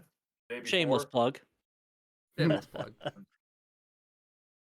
But yeah, sorry, that's where we. Yeah, I think 5 mil mullets are the best because in my eyes, it's the most contact surface. So when you have the most contact surface and they have the most, contact patch for soldering. So the more contact, the less resistance in my mind. That's my thoughts. Now to the round table. Mike, you ready? So, yeah. I mean, well, personally, I use 5 mil bullets now just because that's pretty much seems to be the only thing available, like race packs, right? But I actually put up my little box here. When my local hobby shop closed, I bought out their stock of Traxxas connectors. Oh, yeah. They're very good. The old ones. Yeah. Yeah. I really like them. I think they're fantastic connectors that hold and they don't come apart. Yes. But granted, what the XT60s? If I used a connector today, it'd probably be an XT60. 60s or 60s are basically what a 90s? form. Well, 90s, whatever the bigger one is. 90s are the I've bigger used one. 90s. Yeah, 90s. Yeah. Because they're what, like they're 4.5 mil bullets or whatever, Yeah, or whatever it something. is. Yes. Whatever. And like internally on the battery, I don't know. I'm afraid to open a battery to look at it. But I would imagine how it's connected inside of the battery has to be exactly the same if it has leads going to it or if it has bullets in it. Right? So like the internal resistance of that can't be any different. But I don't know. I mean, it's one of the things that I just kind of see what people use. I'm sure pretty much everyone's using 5 mil bullets now, but why do 5 mil bullet batteries cost so much freaking more than one with a connector on it? Like Exactly. why? Yeah. Are they just taking advantage of us because like, oh, it's the cool thing to run. That's what you should buy now. I don't know. Because like I have some Interesting. $20 batteries in my drawer for something that are they're perfectly fine. I mean, they're not like the 130C rating or whatever, but are they you very work fine. familiar too with the C rating as well, Mike, and that terminology? To an extent, yeah. I used to know the math on like it's like for like the amp draw and stuff on Yeah. it. But even if you do the math on like 100C rating, and I could be completely wrong, so yell at me, I don't care. You're going on the right track where I was gonna put you. So yep, keep going. If you do the math on like 130C rating, the amp output is impossible. Yes. The thing would blow up and catch on Yep. fire and melt down. Yeah, and It's even not then, feasible. and even So it doesn't then, make sense to me. with what your best of the best Tekin hobby wing coyote at this point, whatever their amp rating is, like whatever battery you run, basically puts out more amps than the ESC can put out. So, or something like that. The ESC is not pulling as much as what the battery could theoretically give. Right. I was going down the subject line, Mike, of C rating is just a race of whoever can put a higher number on a sticker, and it has absolutely no meaning because nobody really checks that. So, Well, that and from what I've heard, it's just like it's one of those things to where there is no industry standard of what a C rating actually is. So Yep. anybody can claim whatever rating they want because across the board there is no standard. That's correct. There's a couple different ways to measure it. If you really want to go down the loophole of that subject, Josh Bardwell has some very great videos of that. He's more of like an FPV guy, but if you want to get in depth with battery technology and the people that push the batteries to the limit, the FPV crowd really pushes batteries to the limit. Am I the only one confused, or? I'm confused. Because I never really thought about like all that internal stuff for your battery, but like I always thought the bigger the better. You know what I mean? Higher numbers, the more it's gonna put out. Yeah. The bigger the milliamp hour, the bigger the gas tank you'll have to pull from as you're pulling amps through the ESC for the draw, the demand. Just think of it as a gas tank, and there's like a choke point. And also, like, I was just gonna say, quick, no matter what, like, regardless of C burst, like a 8,000 milliamp battery compared to a 4,000 milliamp battery, that 8,000 milliamp is gonna have more punch because it has a larger gas tank, quote unquote, to pull from compared to the 4,000 milliamp, regardless of whatever C ratings on that sticker. If it's a more milliamp battery, you're gonna have some level more of punch. Is it gonna be enough for you to notice? It probably won't be, but you can demonstrate how it has more punch. And this relates the same to even like impact gun and drill batteries, like Milwaukee, for example. The 12 amp hour batteries have way more punch than the 4 amp hour batteries in your impact gun. Same way with RC racing. It's way more noticeable in stock racing than it is in any sort of mod or ATL off-road. So like in two-wheel drive stock this past winter, I had 3 different batteries that I was running. One was, I'm looking at here. It's a 4800 milliamp high voltage battery. Your low profile battery has a weight glued to it because my car was underweight. But this one I got one from Alex. It was another Tekin battery. It was what, a 5600. No, it was a low No, one. It it was like a a 42 or 4300. Yeah, 4300, and then I had a full size shorty. The full size shorty had the least amount of fade, but it was also the highest capacity battery. So it was a 5600. The one that I got from Alex was actually very similar to that, more so than the high voltage battery. The high voltage battery had the most amount of punch to initially start because the voltage is higher, but it also had the most fade. To where like after 3 minutes, it was a very noticeable power difference. Did you charge it to high voltage? Or were you running? Not yours.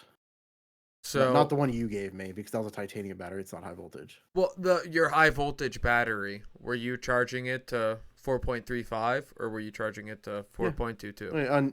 Yeah, like when we're not teching, yeah. Okay. Yeah, like when we ran at places that tech, of course, 8.4 or whatever, but so Mike's a big fucking cheater. Oh. Yeah, for one lap of practice, yeah. Sorry. Yeah, just one. Yeah, for one lap of practice. But yeah, no, so yeah, it was just one of those things. But it came off a brush. It's outside. Did you ever notice a difference, Mike, between the high voltage and the non-high voltage, if you could deduce it down to the two, with more punch between the two? Like if the high voltage charged at normal had more punch than the standard? No, they felt extremely similar. Okay. When they're on the same voltage, it's just the fade felt higher on the high voltage pack. Because I feel like you're having more voltage to notice the drop on. You know what I mean? Yeah, exactly. Yeah. Yeah, your window's this big instead of that big. Yeah. But like an 8 scale, I feel zero difference between a high voltage and a non-high voltage pack. Yep. Just because, I mean, with mod, it's all about ESC settings and whatnot, so and gearing, but.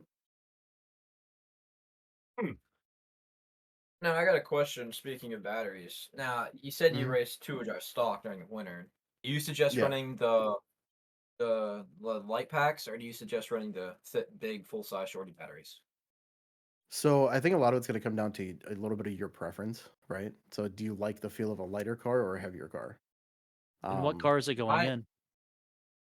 Well, I always race two-wheel drive stocks is my main class, and currently I run the light battery, but I didn't really put enough money into it to actually have 2 sets of batteries and see which one I liked more. But the one problem I kept noticing is like 3/4 into the race, I lose a lot of power and torque compared to the other guys, and I'm just losing a bunch of time come later in the race. Yeah, two-wheel drive stock buggy.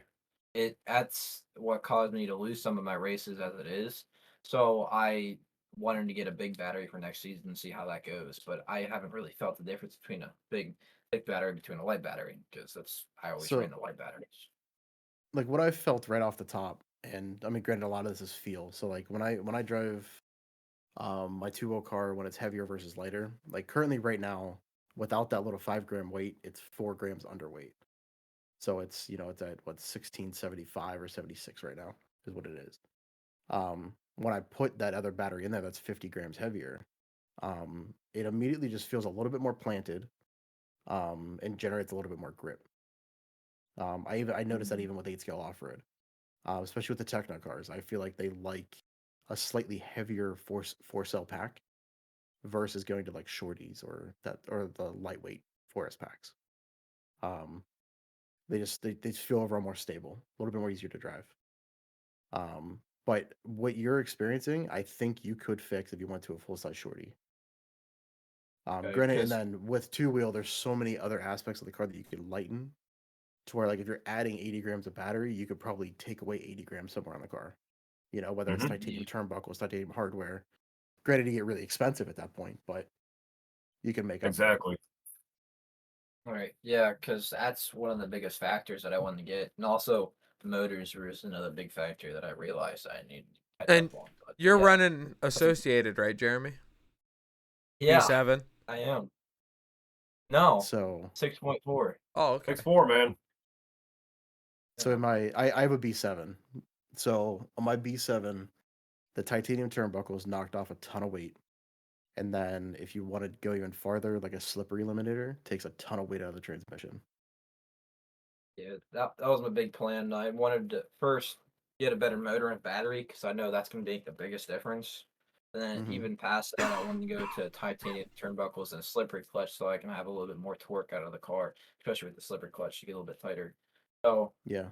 those were the top 4 things I wanted to get, especially since my motor was going to crap personally. Because I had a Tekin Gen 3 Spec R, and compared to the Gavin Nipple, he's probably with the top racer at Richfield right now.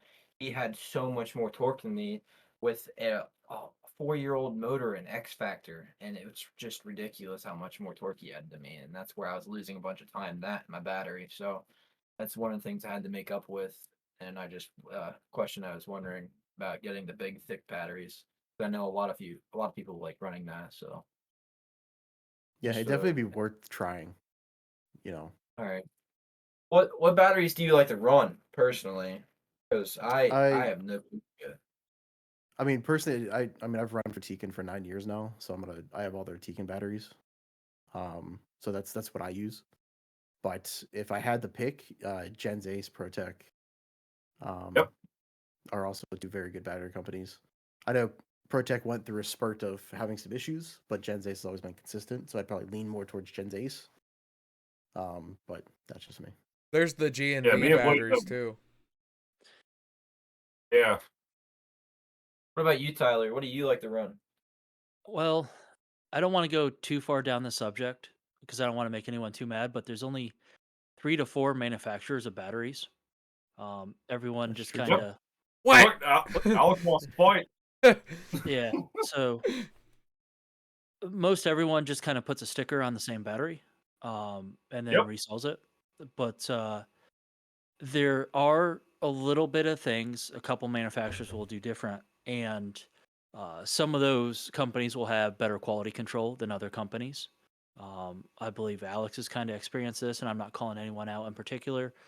There's a few other brands too that I believe have better quality control than others. Some other companies in house, I know that'll assemble the batteries after they get the cells shipped to them, like some packs, SMC, Max Amps does that a little bit too, and they'll solder on like larger connectors and things like that. And some other companies you can order batteries to be made. I don't have too much of a preference. Some of the batteries that LCRC will carry in house, like the Reedy packs, the new ones at least, the Exalt packs, things like that. And then some of the other Chinese manufacturers that Kevin will probably not want me to say that Kevin also has and he's run himself, they're fine.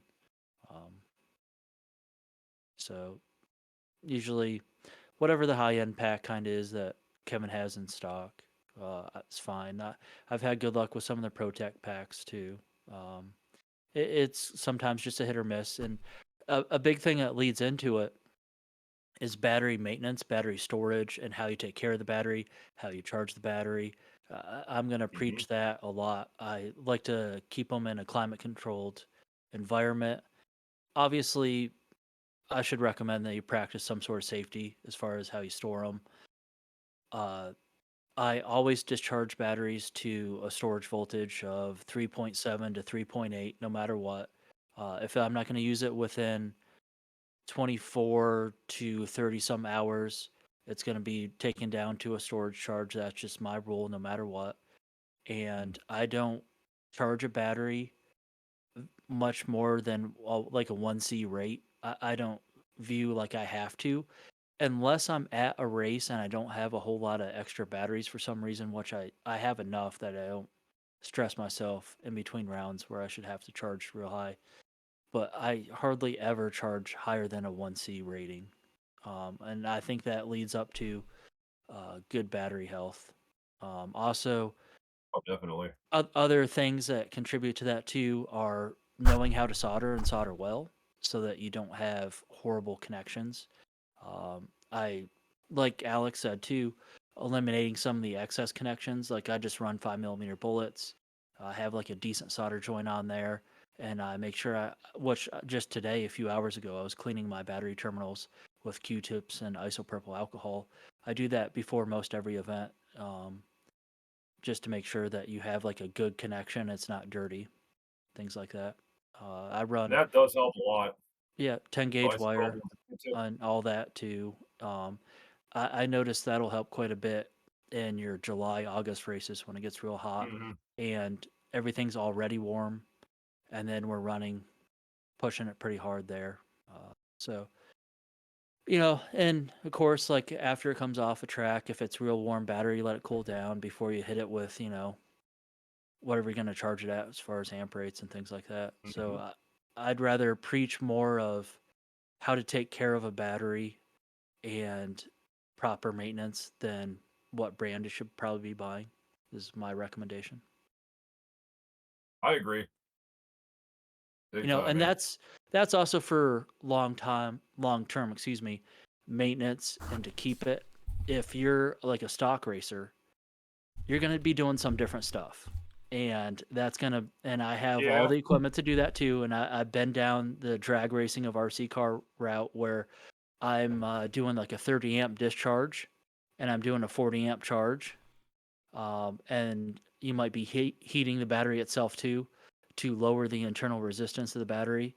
But that's only going to last so long, and you're going to be riding that fine line of the battery quality, how long it's going to last, and all that. Go ahead, Alex. We'll call on you. Preface: do as I say, not as I do.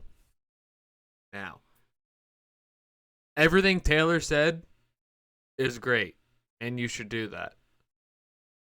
I do the exact opposite. My batteries, I charge them at whatever my charger maxes out at, like 30 amps or whatever. Oh, yeah. No matter what. Storage mode, never heard of it. Whatever I come off the track at, that's what it goes home at, and it sits for months at.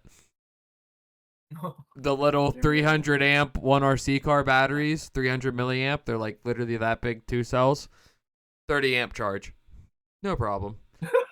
They're 7.4 volt batteries, like standard 2 cells. I charge them at high voltage.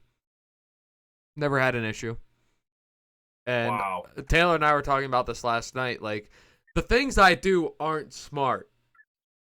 Don't do as I say. Don't do as I do. Do as I say. Don't do what I do. I feel like as long as you have some common sense, and like if you can roll the battery down a fucking hill, it's probably fit to get a nail through it and be disposed of or put in salt water or whatever. Yep. If it's excessively warm, you should probably let it cool off before you try to charge it. You shouldn't be pushing your batteries for extra laps during the summer months like, Taylor was talking about when it's real hot. Take your 1 out lap and that's it, and then run your race. Don't push it too far. But, if you do what the directions say and you just use some common sense,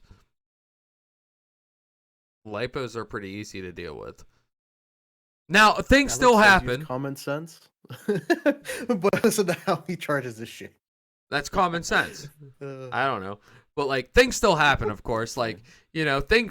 Parts still fail. Things still happen. If your car bursts up into flames, it's, not necessarily because of how you were charging it or how you were running it. Things still happen. I've seen it happen multiple times from multiple different levels of racers. Things happen. But, knock on wood, it's everywhere in the woodshed. I do what I want when I charge my batteries. So. All right. Just fun fact out of experience. Man. What about say a new racer and he bumped from a main and he only has one battery. He doesn't have time to That's very That's Do you, hard, dude. do you suggest to them just charge it as high as you can go and get the max out of your battery, or do you suggest letting it cool off or letting it go and then charging at a low rating and maybe not getting as much charge out of it as possible? Well, as you could. it's a two-sided There's- question.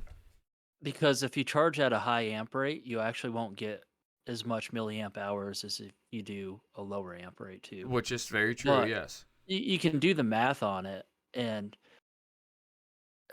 is one better than the other? It's tough to say. Like, I'd rather see somebody hit 4.2 volts given a reading on the battery charger, as long as it's calibrated correctly, Yeah. than hit, like a 4.0 volts on, I'm just throwing out a random number. And then when you go out to run your main on 4.0 volts, 4.0, and then all of a sudden you're now running your car under 3.7, that's not very good for the battery health as well. I'm to run it down guilty that of low. that adrenaline. I did that the first time we went down a couple weeks ago. Remember that? Your battery didn't come off too. Yeah, I had a power loss in my what was that? My B main? What main was that? D main? Yeah, D main. A lower main, and it died on the track. But I did get the bump, didn't I? Yeah, you did. So I pulled my car because Jairemiee was marshaling, so I pulled it over there. It just barely got to him. We picked it up, and him and Blaze went in to charge it. I'm not sure what did happen.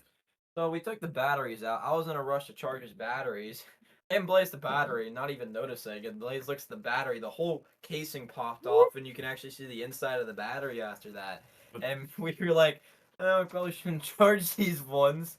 And we get his spare batteries that have been a couple years old, and we go throw that other one in the battery bin. So. But that was my fault. Like you said, don't go onto the track at like 4.00, because that's exactly what I did in that main. Yep. It was my bad, and and she got puffy. Real puffy. And I feel like as racers too, we're also pretty inclined to as soon as we get a new ESC to take the voltage cutout off and then run, which is where we run into situations like this. Well, maybe not Mike, but and maybe it's just a stigma, but I know a lot of racers tend to shut off their voltage cutoff. And I think mine are on, but and I'm sure a lot of people's are on, but I think it's a lot of just a hobby wig thing. Because their voltage cutoffs aren't accurate.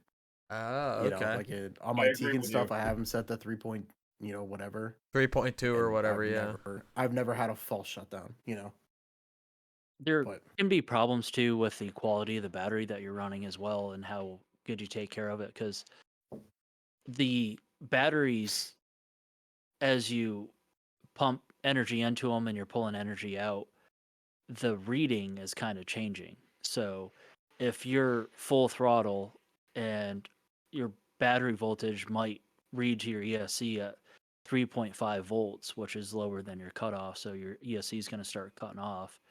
Although the battery may be 3.85 for a random number I'm just throwing out, because the energy is just dipping. So that's what it's going to read. So a lot of people, including myself, will sometimes turn the voltage cutoff off, just because sometimes that'll read down low. But very conscious of where my batteries are at and how I take care of them too. So right. Mike, I also run the Hobby Wing ESCs, so take that. Yeah, that's what we run is Hobby Wing. I know my cutoffs, mine's off, Blaze's is off. Yeah, ours are all off. And knock on wood, we haven't had any issues like too bad. Mm-hmm. But the reason why we did that is because was it last year, Blaze? Blaze was having issues getting like through the 8-minute mains. No, it was 10 minutes. 10 minutes? Yeah, the 10-minute mains. He'd be like booking ass, and all of a sudden, like right at the end of the race, and we were like, why is this happening? It did happen when you won. But yeah, like the whole race, he's fine. And I'm like, why does this keep happening? And finally, I turned it off, and since then, it's been fine. Yeah. Battery's What's the battery charged up voltage coming off at for Blaze back then when it was giving them problems? Oh, It was low. What do you think, bud? Like 3.5? That's pretty low. That's real Yeah, low. Yeah. Yeah, that's what that's I a mean, really dude. Something low. was going on there, and I don't know if it was the ESC or what, but ever since we turned the cutoff off, it's been fine. Not an issue at all with batteries or anything. I have no idea what was going on. Like, I don't know if it was like a fluke in the ESCs or what. It's odd. Hmm. No idea. Well, I got a question. oh, go ahead, Jeremy. What charger do you suggest? I like Yeah, iCharger. from I've had an yeah. I got iCharger multiple forever. answers. Yeah, Yeah. there's so many good chargers out nowadays for way cheaper than an iCharger that do all the same shit. But I've just had an iCharger forever, and I like it. And there's lots of good chargers though, so I'm sure Taylor and Mike can elaborate. What do you have now, and what's your budget? I have a Venom quad charger with one of the ports that have gone out. A very old Venom quad charger. Very old. It's been 4 years, I think. I don't know. It's been a long time, and I've been looking for a new charger because my batteries haven't been charging right, and something's been going wrong. And my maximum I want to pay is probably $250 for everything, but I don't want something too expensive because I'm trying to spend more stuff on my actual car. So I personally I have a charger that I saw that took a power supply and it actually looked really nice. It can charge at high amps, it can charge at low amps, it charges really accurately. So I was looking at it. I might get it. I don't know. I'm still have an open mind on it. So I've been seeing what everybody else runs and I have multiple suggestions. So I really don't know. So I love, iChargers, and I use ISDT brand as well, with a big power supply. And when we talk power supplies, this is a whole nother issue that I can go down the topic of. If you have an iCharger and you have anything less than a 24-volt power supply, there's no reason to have an iCharger, in my opinion, Mm-hmm. because you don't have enough juice. Like, you might as well just buy a lower powerful charger because you don't have the amperage of it. Mm-hmm. If you're just using a 12-volt power supply, that's why I always highly recommend a 24-volt or an adjustable power supply if you're going to run any high quality, high amp charger like that. Mhm. Now, I love those for my home garage, and I have a favorite charger that I bought probably the beginning of the season last year. I bought the Gens Ace D300 because I hate packing up a power supply, and I can grab it here. It's behind me.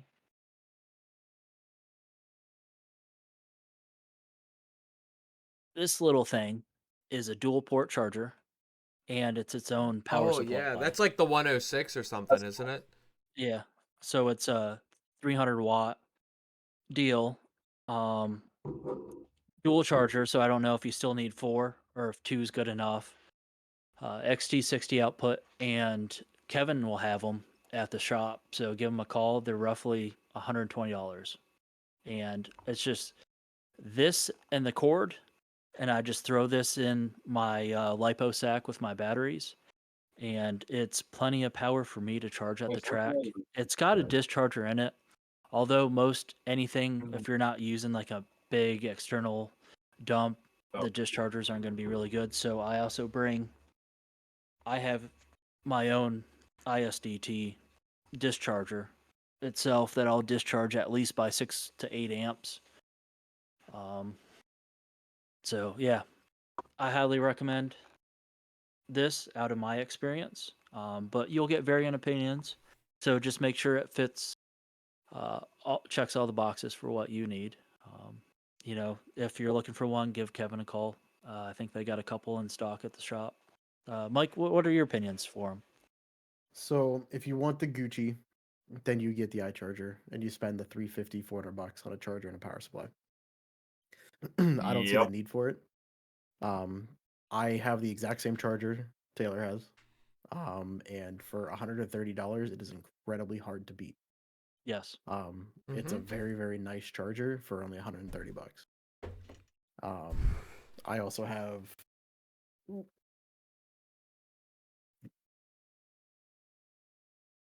just, run of the mill, normal 2-port Mhm. reedy charger. It just sits on my desk.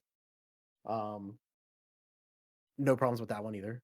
But the Gens Ace one and the Eco Power, I mean, has one for the Eco Power. It's It's probably the incredibly same light. brand, same It's the thing, it's but the Yeah. just exact rebranded. same charger with different firmware on it. Yeah. But it's so freaking light, you don't even know it's in the bag. Yeah. I love the Yeah. simplicity of just packing it up and not worrying Right. about a power supply, all these other Yep. things. I plug it in at LCRC, I'll leave it all day, sometimes running because I'm just busy doing other things. And it's got up to, what is it? 6S. So, I mean, most of all of us aren't running 6S. hmm And yeah. The only Well, downside to it, if you're running AE, are you running the saddle packs in the AE? yeah. Yeah, he is. So I would highly recommend if you do a 2-port to have to charge the 2 batteries as a 4S. To have the jumpers to actually charge both batteries at the same time as a 4S battery. It still balances it, still does the exact same charge as run charging them individually. But you could charge 2 batteries on one channel at a time. Here's what I was doing, Mike, is I build my own leads, and all my leads Yeah, are probably like 3 feet long. And yeah, when I was running the AE car with the saddle packs, I was just charging them still individually because I'm like super anal and I want everything to be perfect, yeah, balanced, things like that. I yeah, understand. yeah. And I would just run the harness out to it, but also like I have a whole bunch of spare batteries too. So oftentimes just set them out, and then I already have my spare batteries, and I can swap them back and forth. So, Yeah, I and mean, Jeremy, it's totally up to you and what fits your bill and how you want to do things. But there's a ton of options out there for a pretty nice price point. If yeah. Fun. we don't answer your question now, or you think of things later, hit me up. We could set you straight, answer some more questions for you. All right, that sounds Yeah. good. Yeah. Gens Ace And is Taylor, I'm definitely the just like best bang you. for your buck. Yeah. What's that, Mike? To where I have, for Truggy, I have 2 batteries. For Buggy, I have 2 batteries. So Mhm. like I'm always charging one and I'm always running one. They're Yep. always being charged at 1C rates, so it takes the 45 minutes to charge. Whatever, it doesn't matter because I don't need it for 2 hours. Um. So yeah, I mean, the 2-port charger comes down to how many batteries you have. If you have, 2 sets of saddle packs for your car, perfect. Charge them individually. That's perfectly fine. If you're running buggy and truck though, and now you have to charge 8 batteries, you gotta think. Either you run the lead that charges them as a 4S, or you have 2 chargers. Whatever you have to do to make it work. But Jeremy, I'm always personally, my suggestion is I'd yeah, rather see you get like a charger similar to like what Mike and I are suggesting. And if you got that budget of $240 or whatever it was, he said, I'd rather you spend the money on the charger we suggested and then put the other money towards new batteries to have extra backup sets so you don't have to push them so hard. If that's an option for you, man. I mean, That'd be good for yeah. because I was actually looking at that charger when I was looking through them, and the only thing was I didn't know if you could plug in a lead to them and actually charge my batteries individually, because that's what I wanted to do, so I can actually have them balanced properly for each battery. And do they do that? You can actually plug in a leads and charge them individually and balance charge Yeah, you them can do that. with that. Hmm. yeah, Because I didn't know if you could do that. I didn't really get too deep into it because everybody's running the iCharger, so I was thinking about getting that. But if they do that, I'll probably end up getting that charger, get the leads, and I'll probably get another set of batteries, so that way I can just swap them out and go straight out to the That'd track probably be the again. best bet for you. Yeah, Yeah. it would be. Yeah, as long as you don't need to yeah. charge more than, say, 15 amps and 2 ports are enough, it's a great charger. I mean, Yeah. that sounds Especially good. since you have I 2S just batteries too. Like what is it, 30 watts?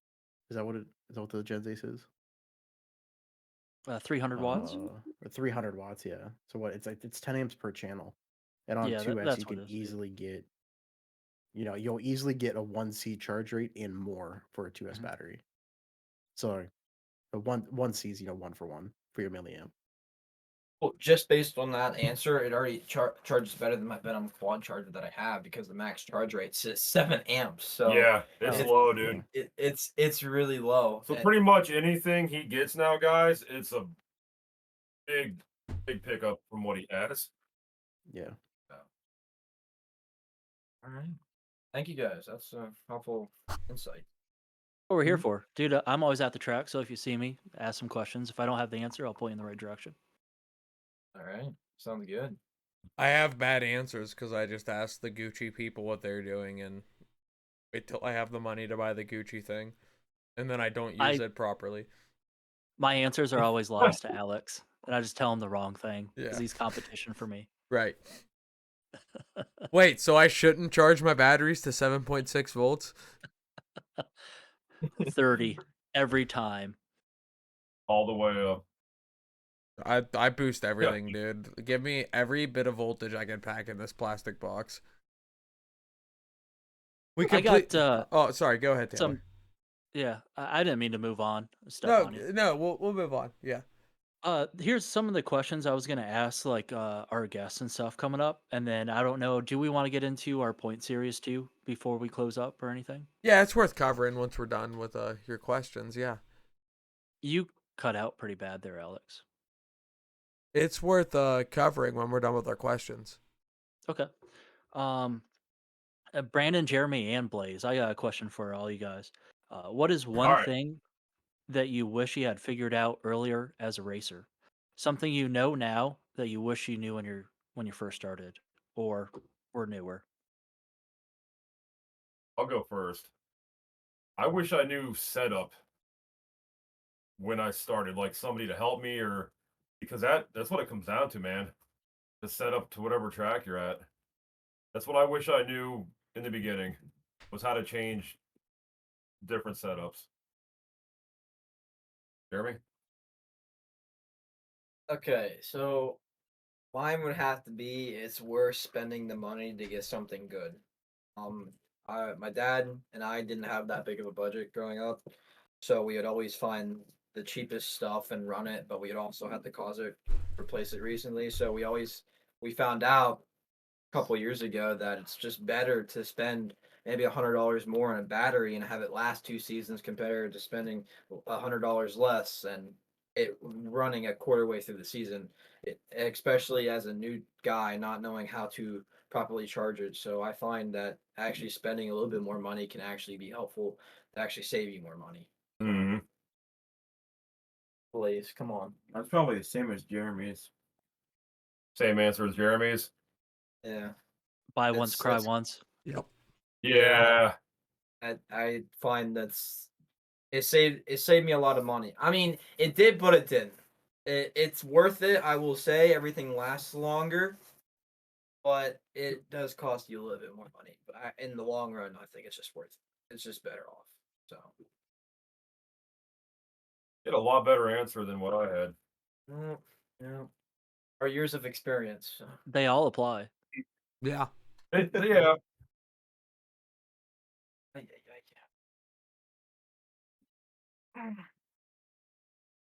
What do you guys got? Alex, if you have an answer, go ahead and go. But so far, I don't have an answer to this question. No, I mean, it is a hard one. Yeah, I agree. Like, and it's annoying because when people are like, when new people want to get into the hobby, and I like want to sit there and just tell them buy the MIP tools. I know they're $60 for the set of 3, but it's so much better than buying the $20 set of 3 Dynamite brand or whatever lower cost brand, because you know that's what I first had. Besides like the literal Harbor Freight Allen keys, I started out with that, and then I went to the Dynamite drivers, and then learned how just get on MIP and be done with it. But definitely buy once, cry once is the greatest way to go. But that's hard to tell people and get people to understand until they bought once or twice or 3 times and cried 2-3 times. So yeah, and it's the same way with like, you know, I want a brushless system, I want the racing system, I'm gonna get this Castle system compared to a Tegan or even a Hobby Wing, and it's I mean, I don't know. I don't run Hobby Wing. I run Tekken, and I love my Tekken shit. And if I could go back and just buy Tekken from the beginning and not go through 3 different brands of bash or brushless systems, I'd been a little farther ahead. So, buy once, cry once.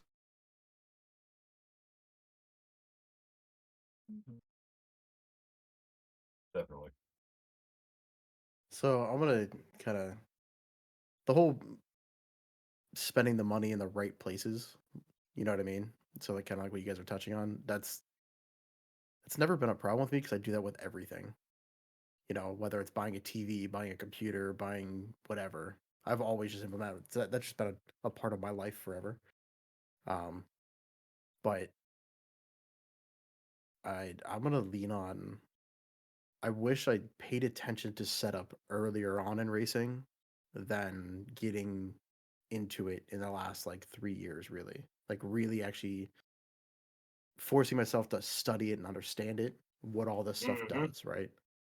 Um, and like this past winter, two wheel really opened my eye on how much setup makes a difference.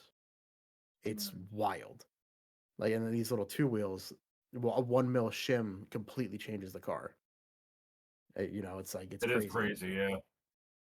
Um, it's weird, yeah. Like the overall is very. I've been very fortunate to start racing because when I first started racing, I was with Jim Lonzo, um, and he's helped me immensely through racing. And then with working with Joe Bornhorst, he's helped me immensely uh, for all of that stuff. But yeah, just instead of going to them in the past saying, "Hey, my car's doing this. What should I change?" I should been asking, "Why am I changing it?" You know, and actually learning it instead of just doing it. But yeah, Taylor, what about you? Getting tired. yeah, Taylor. So I don't even think I was thinking of an answer, but I'll suggest something to new people, um, or anyone else listening. I got 2 answers probably, one that applies to myself and one that's to new people. I was very fortunate getting into this. One of my best friends, Brett, who unfortunately, due to scheduling conflicts and other interests, just sometimes can't make a lot of racing events. Um, he's extremely knowledgeable and has had a lot of experience racing RC cars. So I almost had a mentor kind of getting into it that I could run a whole bunch of ideas off all the time, and I was very fortunate for him. So a lot of other new people don't have like a mentor getting into this, whether it's driving, somebody that's had experience, somebody that can point them to the right direction of, hey, you should probably buy this charger instead of that charger, or hey, you should probably put 5mm bullets on your car and learn how to solder correctly instead of putting a Traxxas, Dean's connector on here Mm-hmm. that's poorly soldered or duct taped together, things like that. Making Or fun of hey, my I you think should Traxxas we're all probably, connectors. guilty of that. yeah, you should probably buy a kit car of one of the top tier racing brands, assemble it, and learn how to do it properly instead of buying like a Traxxas or an Arma or something like that. And just, it's kind of leads back to some of the buy once, cry once is if you can find a mentor or ask some people that are around, Mm-hmm. what is it you should be doing a little bit more often, those people usually point you in the right direction. Help glue in tires, what parts to buy, and then it'll go back to learning how to drive, you know, learning the ins and outs. Like, I'm sure all of us have built a kit, and our first kit that we built isn't like the kits that we build now just because we have the knowledge of, you know, reaming out some of the holes, making sure everything runs smoothly. Um, Instead of just slapping it together and you know torquing it real tight through the plastic and not just you know running it in so it's just flush in the plastic and stripping everything out. Yep. uh, and then one of the things that apply to me almost opposite of you, Mike, is I wish I didn't dive so much into setup early me coming from a background experience of drag racing, working on high performance cars and stuff all the time, like that's what I know is setup, things like that. I wish I would have stepped away from setup and chasing setup, and for my own personal experience, just left things kit stock and just worry about driving and chase better Sometimes it's driving easier. skills. Yeah. And I'll preach that to a lot of people. I think a lot of people chase setup too much, and they should just worry about getting better skills driving. Mike, I'm not going to preach that to you because you've got a lot of experience now under your belt, but I think some other people in different cases and scenarios should worry more about their driving and adapting to the track than trying to chase the setup for the car. Oh no, 100%. And I know I don't want to deep dive onto the topic because it is its own topic. Yeah, But this absolutely. touches on is setup important Mhm. to where on just a basic standpoint of that, is it important? Yes and no, because it depends on your driver level. It If you're depends on the new, is individual. it Yes. yeah, if you're new, is it important? No. If you're at least somewhat seasoned after like a year or two, is it important? Yes, because at that point you should be able to tell a difference when I move your camber link up and down. You know what I mean? Mhm. Or if do you want more turn in? Okay, let me do this. Do you want more on power steering? Do you want more whatever? Right? Um, but yeah, no, I get where you're coming from, but your skill level dictates setup Yeah. 100%. Like Yeah. there's no shot that I'd be able to drive a Mayfield setup on my car. No shot. Like the dude I drives way drove different than I do. Lutz's nitro buggy last season, and I'm like, holy crap, this thing is like Yeah. horrible to drive in a way for me. But it was neat, but hard. Yeah. Yeah. Yeah, Blaze did some laps with it as well. Oh, really good. Did you like Lutz's? Yeah. The only thing Blaze had a pickle with was how far his trigger was away. Did you notice that, Taylor, or not? What worried me the most is his lack of brakes. He had Do you like agree with almost that? no brakes, and I had to have it like full pinned. Like I'm That's like, what and I that's was what so Blaze is. worried and nervous with his car that I was like, I don't want to stuff this into the pipe right now. Yeah. Jeez.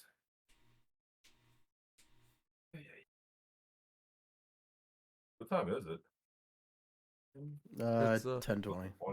well, Mike and Alex, you guys got any questions for the guest? nothing I pending. don't. I think it's a good time Nothing to more? I think it's a good time to wrap this recording bit up. Brandon, Jeremy, do you have any last closing statements? Anyone you want to shout out, thank, anything like that? Yeah, I want to shout out local tracks. Oh, Can't- here we go. I can't thank enough. Frenchfield Here and comes the LCR. list. That, you gotta shout them out. I can't thank them enough for their quality of the tracks, what they put up with every weekend with us local drivers, especially us turn two. So I can't thank them enough. Great tracks, and also probably have to thank Team Associated. I love their cars. Great car. I'm sorry. I love their Nerd. cars. Okay, shut up. You race me again now. I love their cars, and I think Blaze that's will all I got. convince you. Blaze will turn you over to They'll the. convince me. He's over there laughing his ass off. Yeah, those would have to be the top ones I have to shout out. Yep, and these two bumpkins. They helped me get into a lot of tracks that I want to go to. So those are the top three I have to shout out. I think he loves us. You love us, don't you? No, That. Oh, okay. That. you guys shout something out. Pumpkin. I am. Shout out Miller Lite. I'm gonna shout out to my friends and family, the racing community, and just everything that allows us to do this. I love it, man. A great hobby, great sport. Heck yeah. I'm not gonna shout out any make or model or tires because I'll run everything. So, yeah, pretty much it, man. Taylor, more? Mike. No, I always want to give the same shout outs to generally the same people. Start out with Kevin and Krista from LCRC. We give them a lot of praise, a lot of credit for the amazing track and facility and all the friends and family that they bring in there. Carrying the fantastic Mugen Seiki racing products that they do that everybody should be running. I knew you would say that. Yep, thank you. Toby from 46RC doing the coverage that's free. He doesn't charge a thing. So I'd like to see people support him. And then Mike Trehorn started painting my bodies, does an amazing job. I just got that body a couple days ago from him. So just shout out to the local people doing all that, all my friends at the track, all that. And then you guys on the So Is Fast RC podcast. Mike. So yeah, I mean, same thing as always, right? So friends, family, the companies that choose to support me over the years of racing, and honestly, thanks to all the people that we get to meet, right? So like Brandon and you guys over there, like this is my first time meeting you guys. I've never met anybody that's an asshole in RC, so Thank you. everyone's super chill, super awesome. Just it's great, meet new friends every day, right? Yeah. So. Davey, you got anything while you work on your nitro buggy?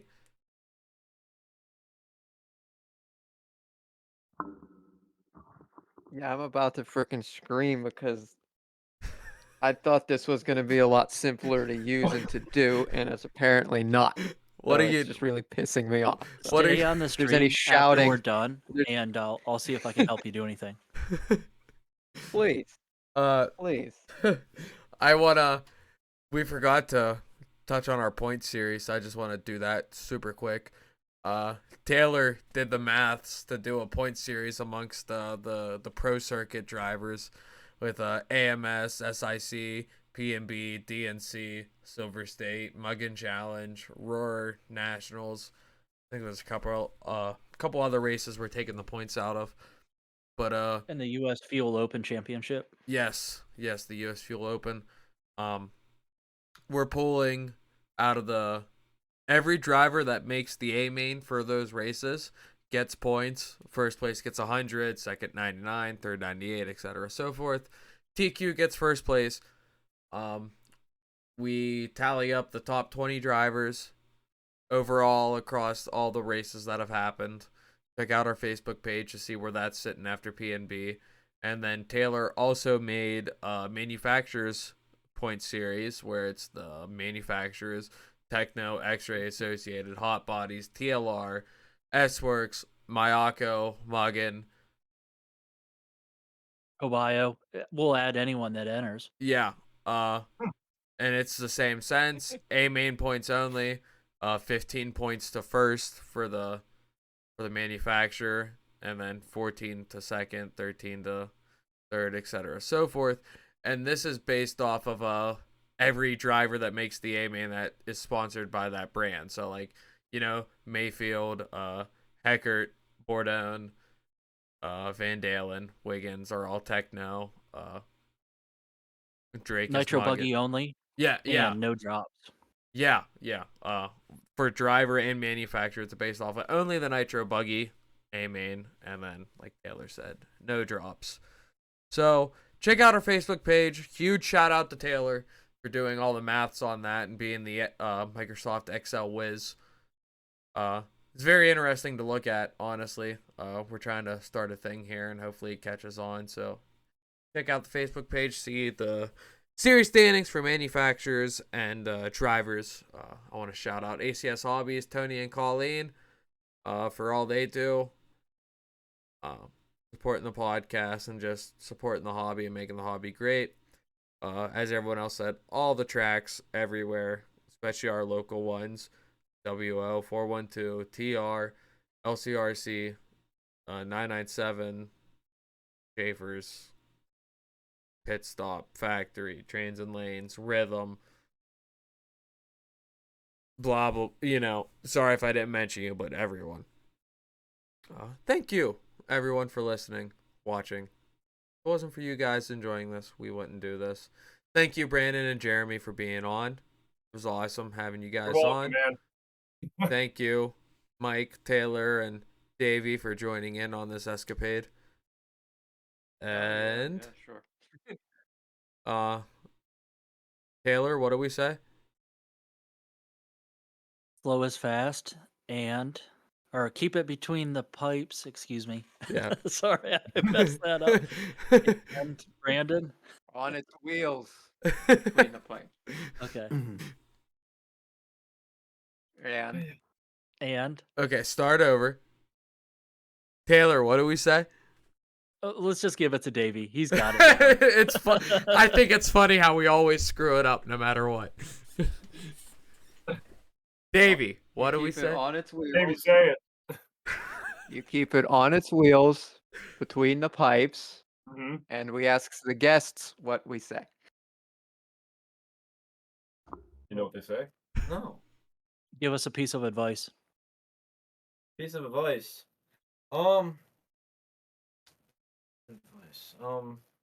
What's the name of the Stay podcast? consistent. That's a Slow is fast. slow is fast. Hey, we did it. I was waiting. I was hoping he knew it, but he didn't, guys. Good night, everyone. All right, see you guys. See ya. See ya.